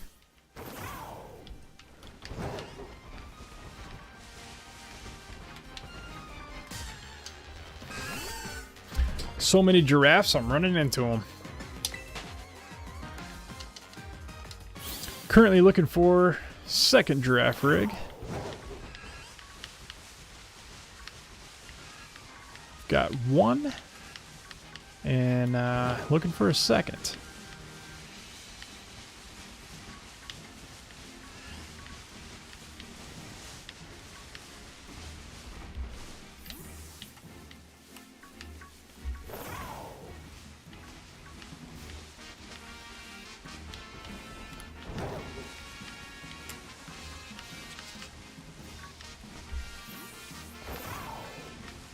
There's also Girafirag outbreaks going on, apparently, down this way.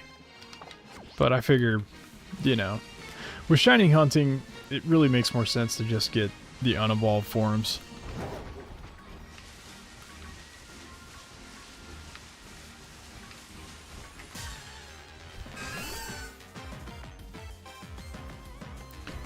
I don't think I've gotten shiny Girafarig before. So the one we got earlier would have been my very first, I think. I'd have to check my home to double check, but I'm thinking that was my very first shiny. Shiny giraffe. Thus far. So one more and we're good to go for this line for collection purposes anyway.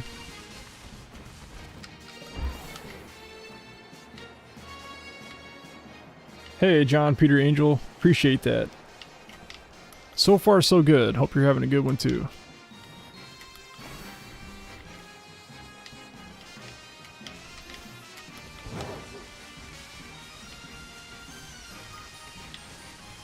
It's kind of a bummer that the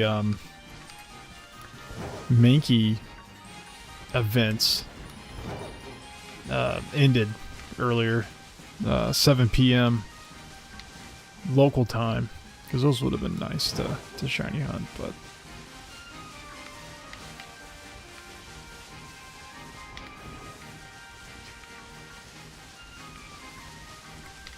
I've skipped so many of these Terra raid events, like the 7-star raids with the mightiest mark and all that stuff. There for a while I was on it, man. I was grabbing every one of those that I could, but I don't know. I think between ZA coming out and Pocopia and just life in general, I've missed the last several months worth of those Terra raid events. And a lot of them you have to actually, you know, join up with people online, because I mean, you can solo some of them, but it is no small task. And there's a few that are just out of the question. You gotta have a team of people. I think that Mewtwo event that they had, it's been a couple years ago, but it was, I guess, Mewtwo with the Mightiest Mark. That was absolutely brutal. I think a build that a lot of people were using was a Bug Terra type Mew, believe it or not. And it worked decently. I think it was kind of more of a support Pokemon than anything. But I want to say that's what I ended up using. So Aromatisse. Yeah, Aromatisse is cool. I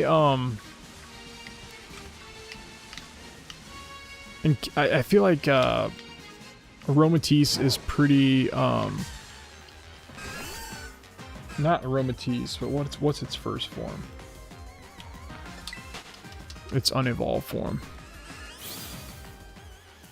It's pretty common in Go. Spritzy, I think it is a pretty common spawn in Go.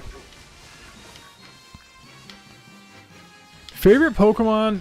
I think I got this question in the last stream, actually. It's a very difficult question to answer. I don't know that I can pick one, and I know that sounds like a cop-out. I tend to like the really kind of cool, kind of spiky, kind of aggressive designs. I think I mentioned that in a video a while back. Zekrom is up there for me. I really like electric types, and I also like dragon types quite a bit. Ghost types are up there for me too. Chandelure is up there for me, which I know is already, pretty popular. It's just hard to narrow it down for me. I think Zekrom is up there. Chandelure is up there. I like Electabuzz quite a bit as well. There's not many Pokemon that I don't like, I guess is maybe a better way to put it. But that's a good question. How about you guys? What's favorite Pokemon? John said Aromatisse is one that he's recently learned to love. What about favorite Pokemon for you guys?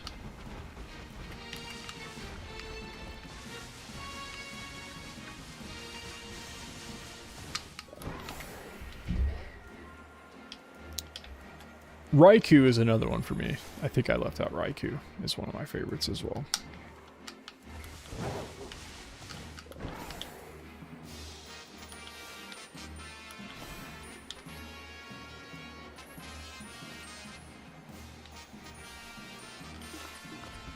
There's the Farigiraf outbreak. Is that a shiny Tauros? No way. No way. No way. No way. No way.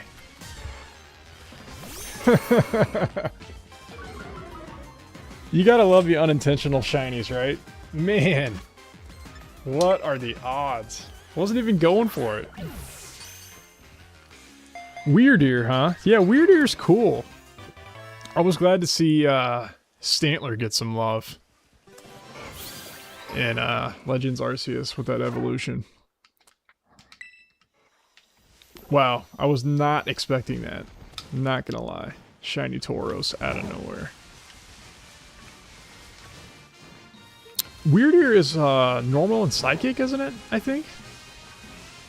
Same typing as Girafarig, actually.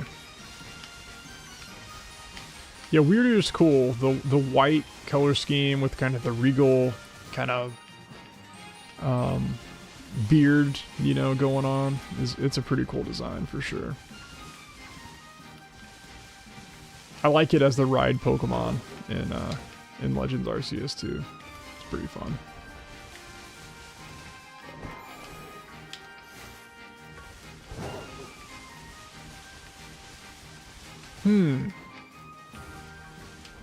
You would think with all these spawns, we would have come across another Girafarig by now. No dice yet. That out of the blue Tauros though, that is crazy. You gotta love it when you get those unintentional side shinies,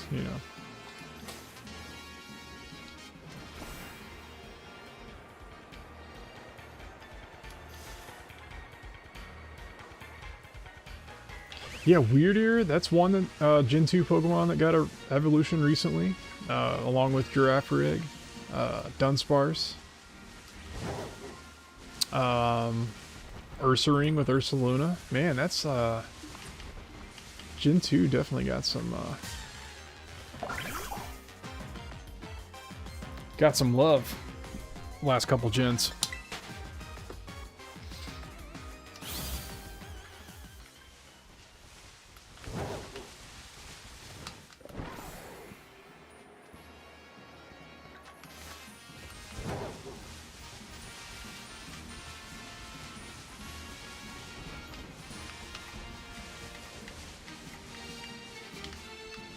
Pokemon Ami, I'm trying to think, was that X and Y? Was that like the mini game in X and Y where you like play with your Pokemon and give them treats and stuff like that? I think I vaguely remember that.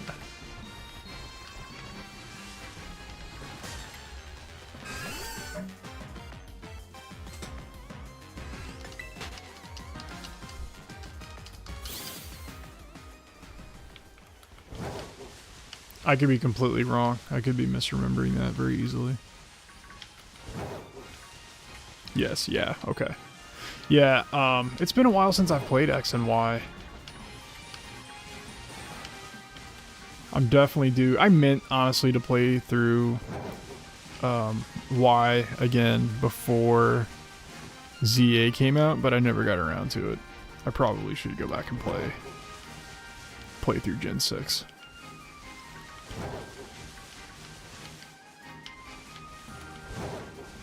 I wouldn't mind playing through Omega Ruby again here pretty soon too. I think I need a Deoxys from that game.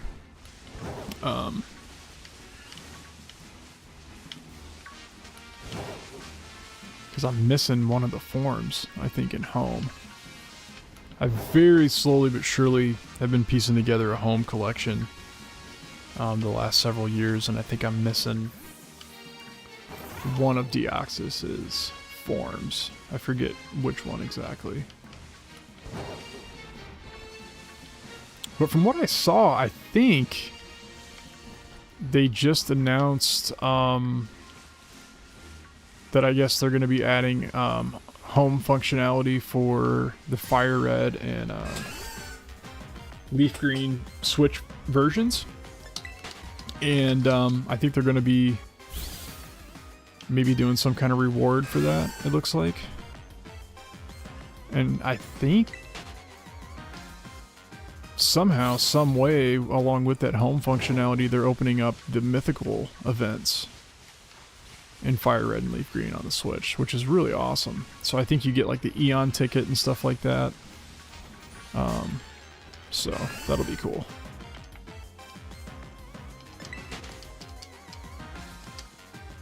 Currently in the middle of a Fire Red Nuzlocke right now.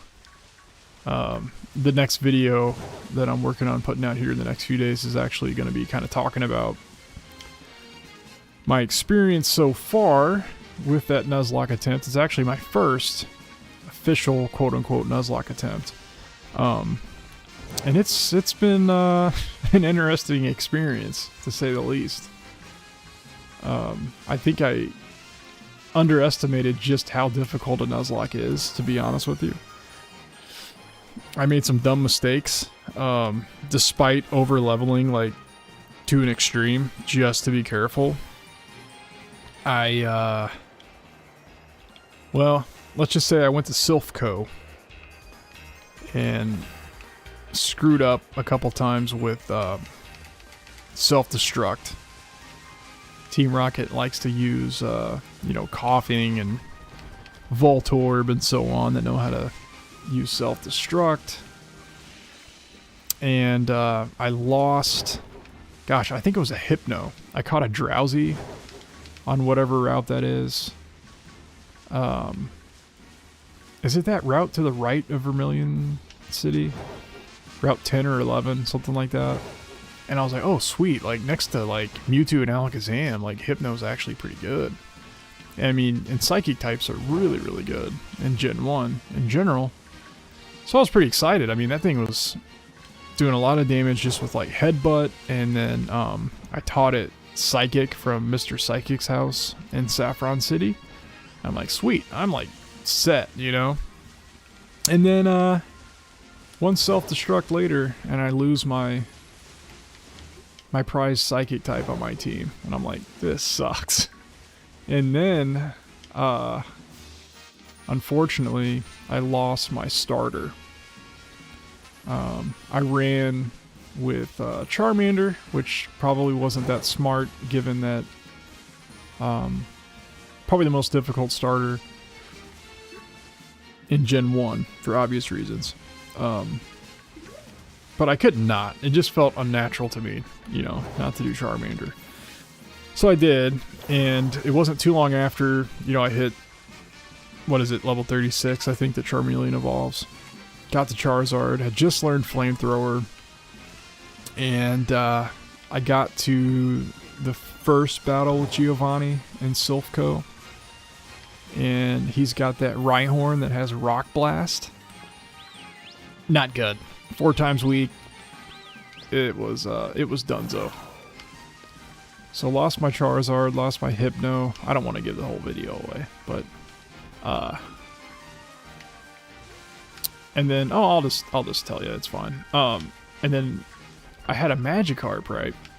So I got I guess shortly after I had gotten the old rod, I was like, oh well, you know, this is kind of a strategy for Nuzlocke. You can fish, you know, in some of the cities that don't have wild encounters otherwise. You know, like a fishing spot is the only means by which you can encounter, you know, a wild Pokemon in that city, and that counts, you know, as one of your catch attempts. So I got a Magikarp, because why not? And I'm like, I'll just go ahead and grab one and evolve it, and then I've got a Gyarados, which would be a decent, you know, addition to the team.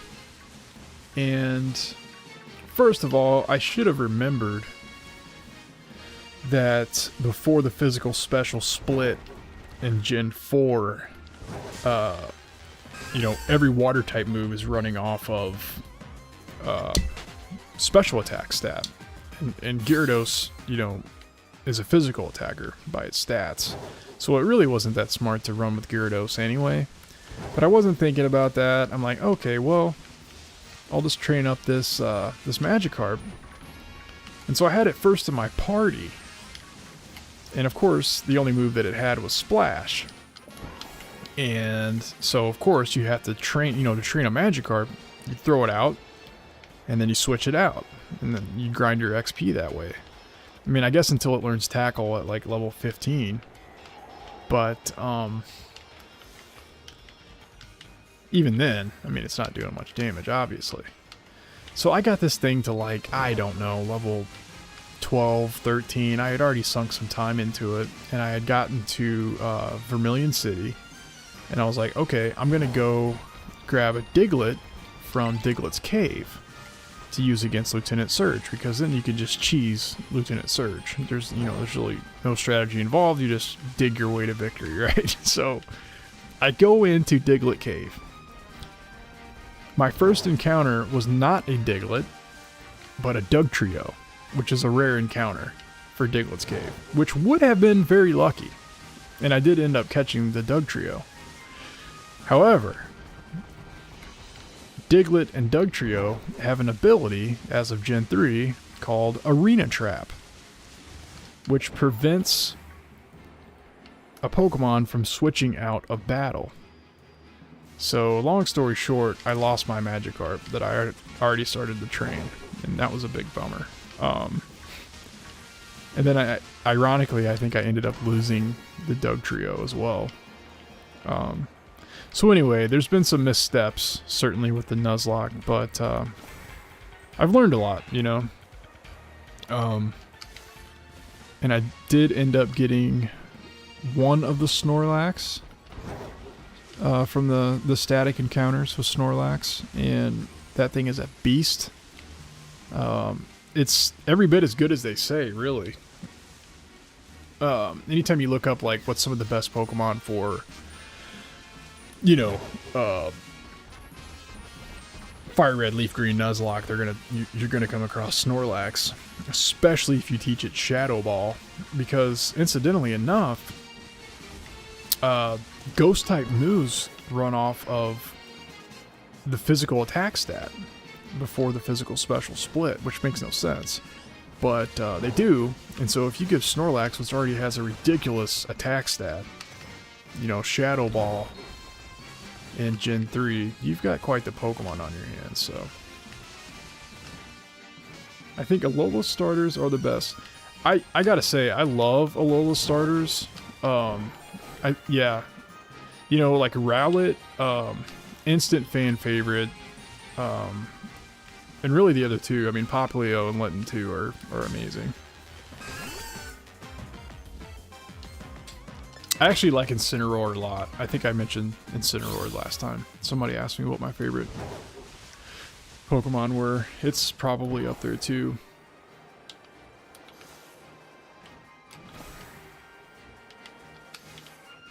But I just like kind of the mean looking Pokemon, you know.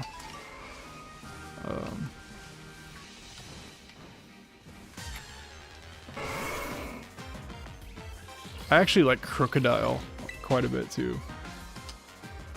Crocodile's just a cool design. Agile and strong style? Yeah, you know, in a sense they kind of did. The agile style, I guess not, but as far as the strong style moves, I don't know if you've played Legends ZA, but they've got the plus moves, you know, in Legends ZA, which is more or less the strong style moves, at least from Arceus. I can't remember off the top of my head what the agile style moves do, though. Was it lessens attack power, but the move gets priority or something? I can't remember.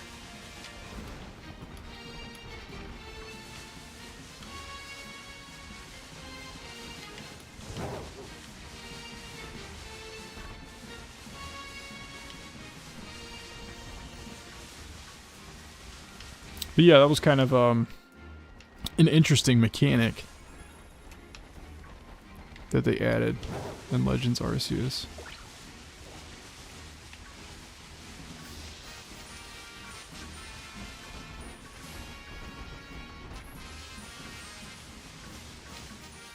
I'd be curious to know what the next Legends game is going to be. I know there's a lot of speculation for like Johto and Unova. If I had my pick, of course it's going to be Johto, but that's just me. Because I'm a true Pokemania 90s kid, so...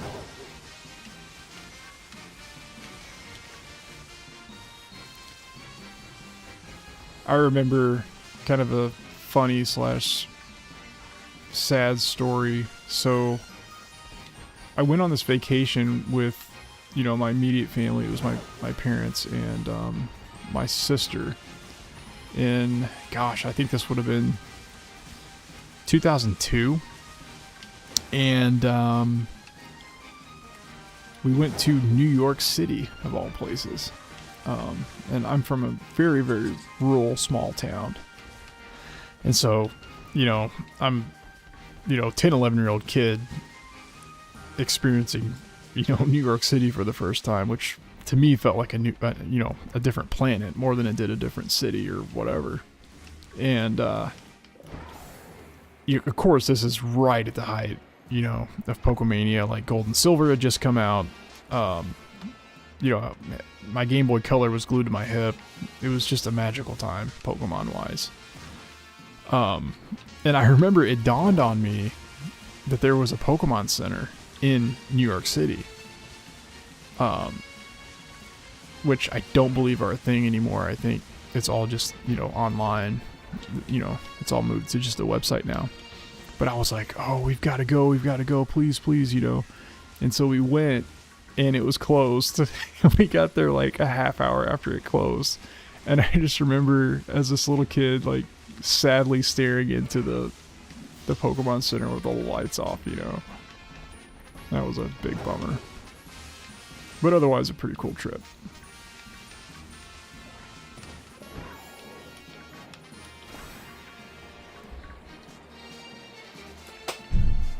Agile style lets you your next turn go first. Okay, so I guess that's kind of priority, I assume. Oh, on your next turn go first. Okay, so maybe not a priority move exactly. I couldn't remember what that did exactly.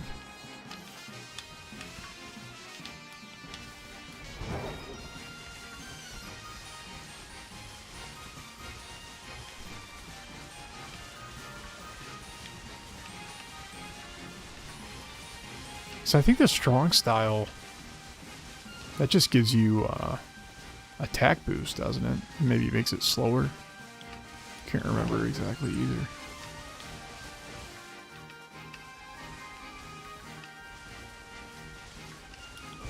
I probably should replay Legends Arceus too. I guess this entire stream is just me talking about games that I should replay.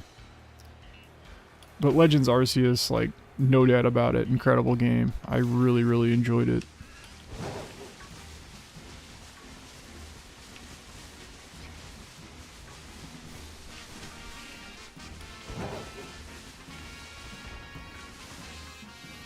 Man, I cannot believe how quickly we got that first Girafarig. That was nuts.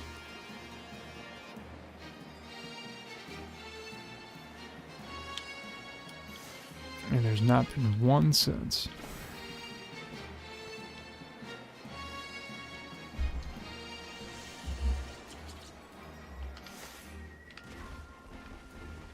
There are definitely times that I miss the shiny sound from Legends Arceus for sure. Like, there's nothing better than, like, in Legends Arceus when you're just flying by on Braviary and you hear that dun-dun-dun, and you're like, oh! And you're like, okay, I gotta go find, you know, whatever shiny that was.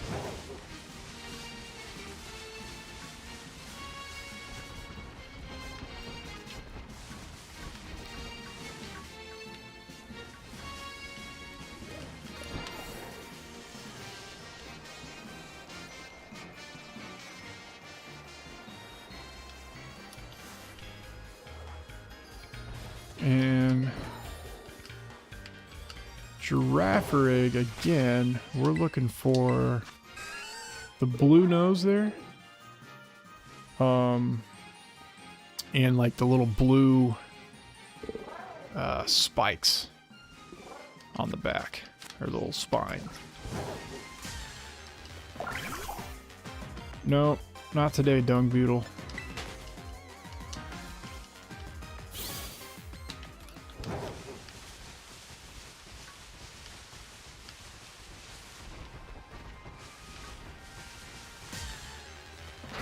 I keep missing these Sandile. They just blend right in.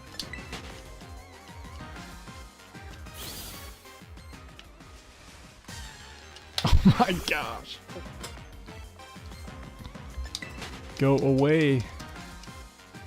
You little sand croc. Where is he? See that? Look how small he is, man.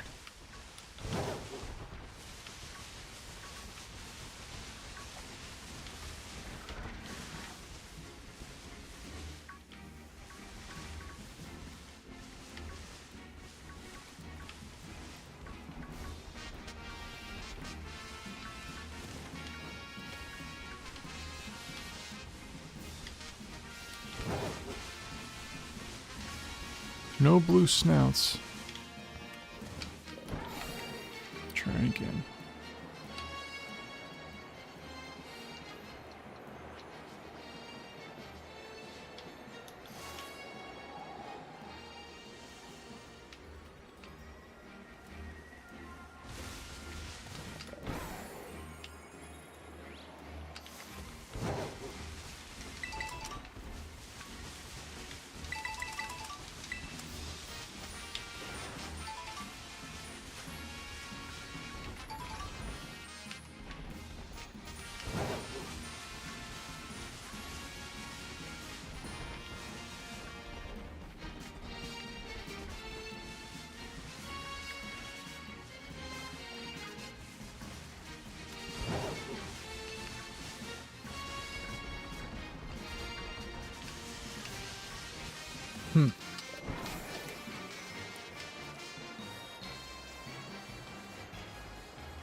One thing I miss, I'll say this about Legends Arceus, is the jet balls.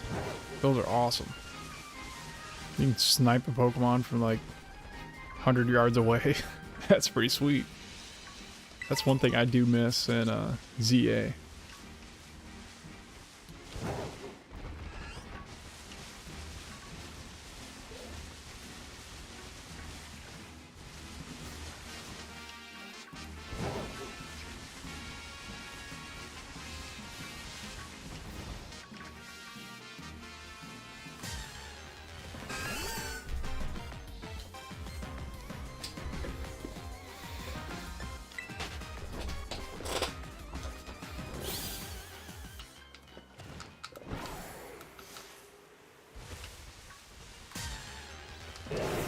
Pyroar.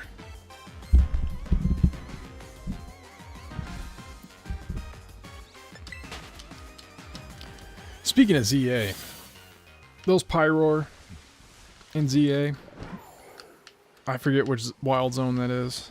Those things are, they're evil. There's a pack of them that just tear you to shreds.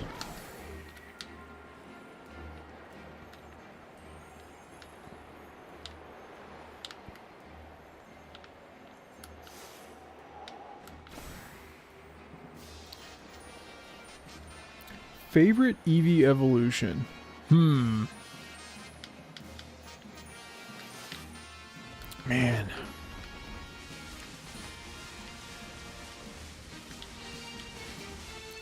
That's another really tough one. For me, it definitely comes down to either Jolteon or Umbreon. If I had to pick just one, probably Umbreon. I know that's a really popular one. But they're all really popular, though, at the end of the day.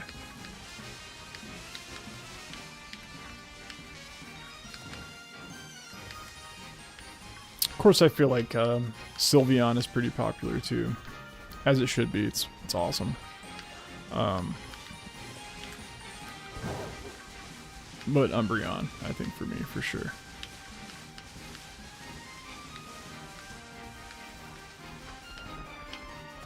How about you? What's your favorite evolution?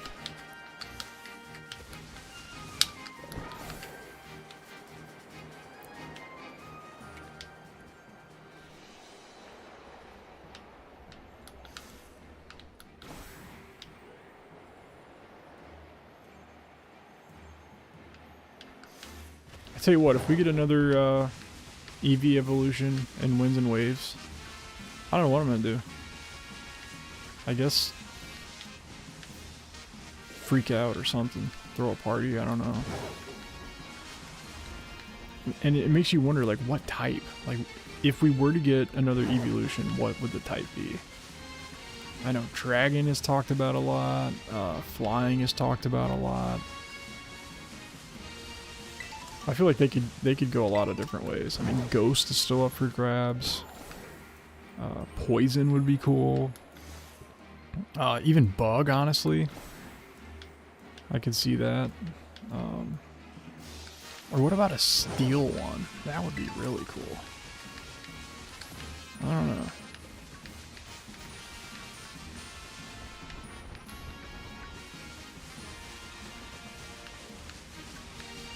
There we go. Here's our second shiny. Vaporeon or Leafeon. Solid choices. Solid choices. Vaporeon is bulky. Man, Vaporeon's got a lot of HP. Probably one of the better ones, really, as far as, you know, I guess,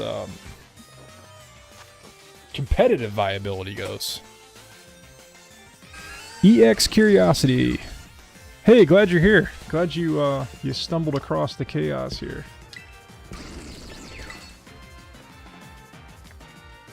If you're a Pokemon nerd, you're in the right place.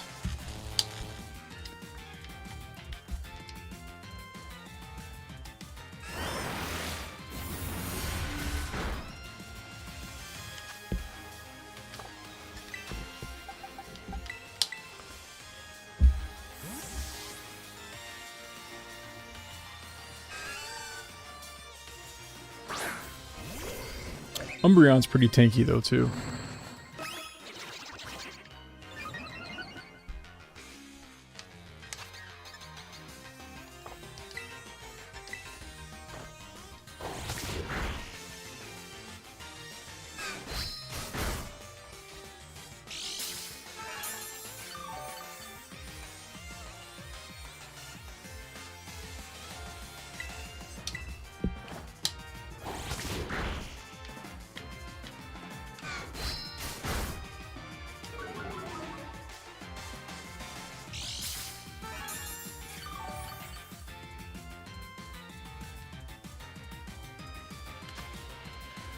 Let's see here.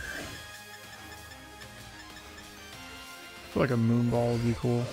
Let's try it, why not?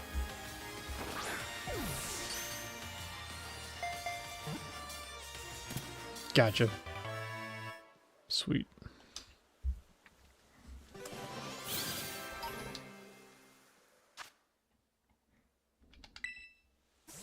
Awesome. That's 2 Girafarig. I think I'm satisfied with that.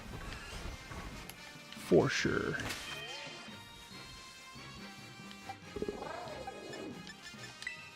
So,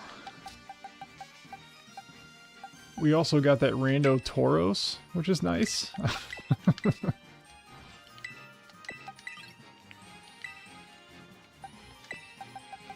Those are going straight to the shiny box. So just in the last few days, let's see what we've gotten. And this was just from the last couple of streams I've done, I guess. We've got a Snorunt. We've got a Combee, Flygon, Hatenna, Girafarig, a rando Tauros, and a second Girafarig. That's pretty successful, I'd say. So, does Girafarig have a special evolution? Or nah? I can't remember. I think it just levels up and evolves, doesn't it? Let's find out. No.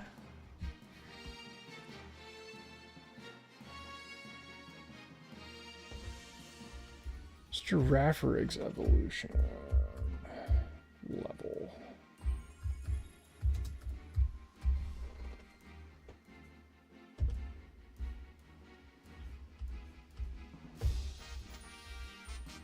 Was it a stone evolution? I can't remember.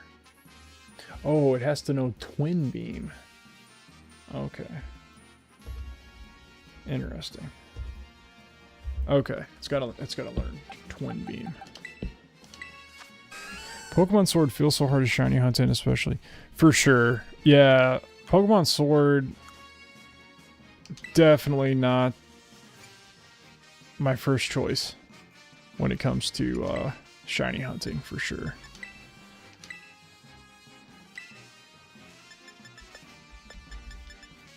Matter of fact,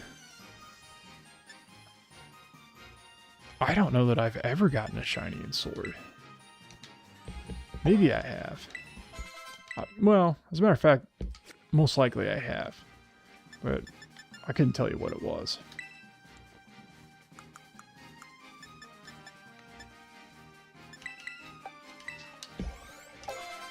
Let's take a look at shiny Farigiraf here. See what that looks like.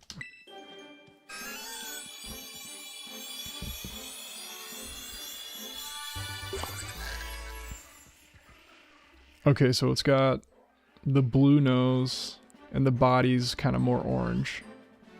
reddish maybe instead of the typical kind of yellow. That's cool. I'm pretty happy with that. I don't think, like I said, that I had a Girafarig and a Farigiraf before shiny, so I'm pretty satisfied with that, for sure. There's another one, right there. Right there, looking right at me. He's looking right at me.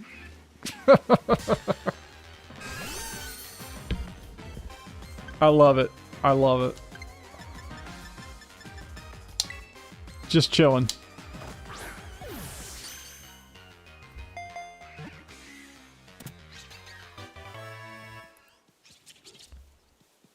Oh, that's craziness. A bonus shiny Girafarig. You gotta love it. Just when I thought I was done. Just when I thought I was out, they reeled me back in.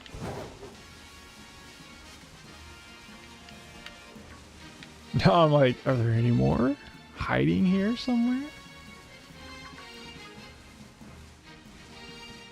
Doesn't seem like it.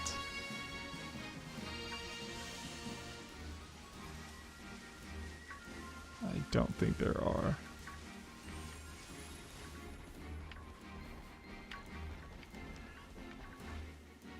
No. That is so crazy though. Ended up getting 3 from this one outbreak. That's pretty good. Nice.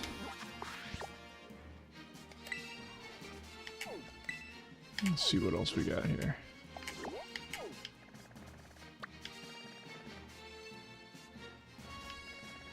What is that? Gothita? Or Gothatel? One of the two. Electros.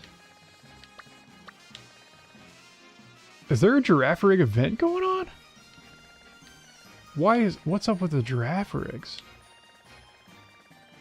Like, this is the Paldea map, and there's like Girafarigs popping up. I didn't realize that there was... That's bizarre. There must be some kind of event going on. I didn't think there was, though.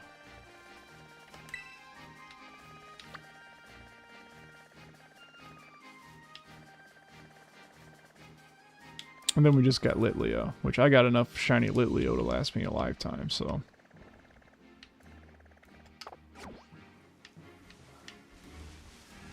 Well, that was fun. That was, yeah, again, just, you know, tonight we got, after that third totally unexpected Girafarig, we ended up with all these guys tonight. 1, 2, 3, 4, 5. That's not too bad. It's not too bad at all. I appreciate you guys hanging out. And, Alina, hopefully I'm pronouncing your name correctly, but I appreciate you hanging out with us and chatting. That's the intent behind these. Just hanging out, chatting with you guys, doing a little casual shiny hunting. So, and EX Curiosity, I appreciate you chatting as well. Glad you came across the channel and invite you to stick around.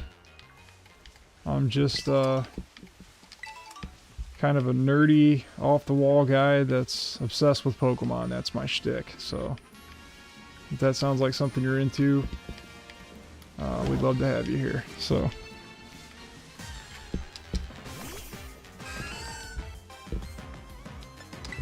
now I'm gonna have to look this up and try to see if this event, this must be some kind of event going on for Girafarig, because I don't remember like that many Girafarigs spawning in Paldea. That's kind of weird. Like, look at that. There's 1, 2, 3, 4, 5. Interesting. Well, I'll have to look into that, and then we'll see what we might do next time. I'm hoping to kind of get in a rhythm where I might do this like at least once a week. Just because I happen to really enjoy it, you know. I do a lot of shiny hunting anyway, so I might as well have somebody to talk to while I'm doing it. It's kind of the way I look at it. So I guess that's probably going to be all for tonight. But again, appreciate you guys showing up and having some fun. And hopefully we'll see you soon. Got another just regular video in the works currently. Again, just kind of talking about my current Nuzlocke attempt, which is also my first Nuzlocke attempt. So hope you'll stick around for that. I hope to have that uploaded here in the next few days. Should be pretty straightforward, really just talking about some of the grievous mistakes that I've made thus far in my first Nuzlocke attempt. So somebody has suggested, I guess it was in a post that I did recently, somebody had commented and they're like, hey, Fire Red's a great one to try. And I'm like, okay. You know, I saw that it's, generally speaking, you know, probably the easiest of the games to actually do a Nuzlocke on. And of course, I've had some big mistakes that I've made. So next live stream, you know, I'm not sure. I haven't really set a schedule yet, to be honest. I've done 3, I think, so far. Next time, I mean, I might imagine next 4 or 5 days, a week or so, probably.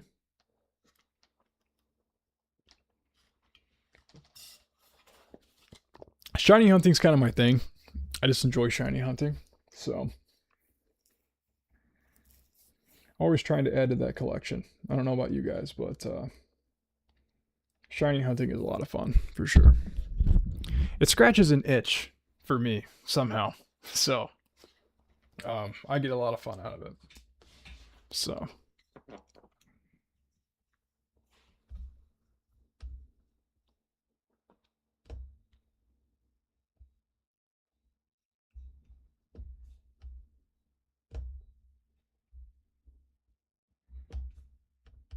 So hopefully, you know, here, I don't know, weekly basis is probably what I'll end up doing eventually. You know, I'm a fairly new channel. I just really got started.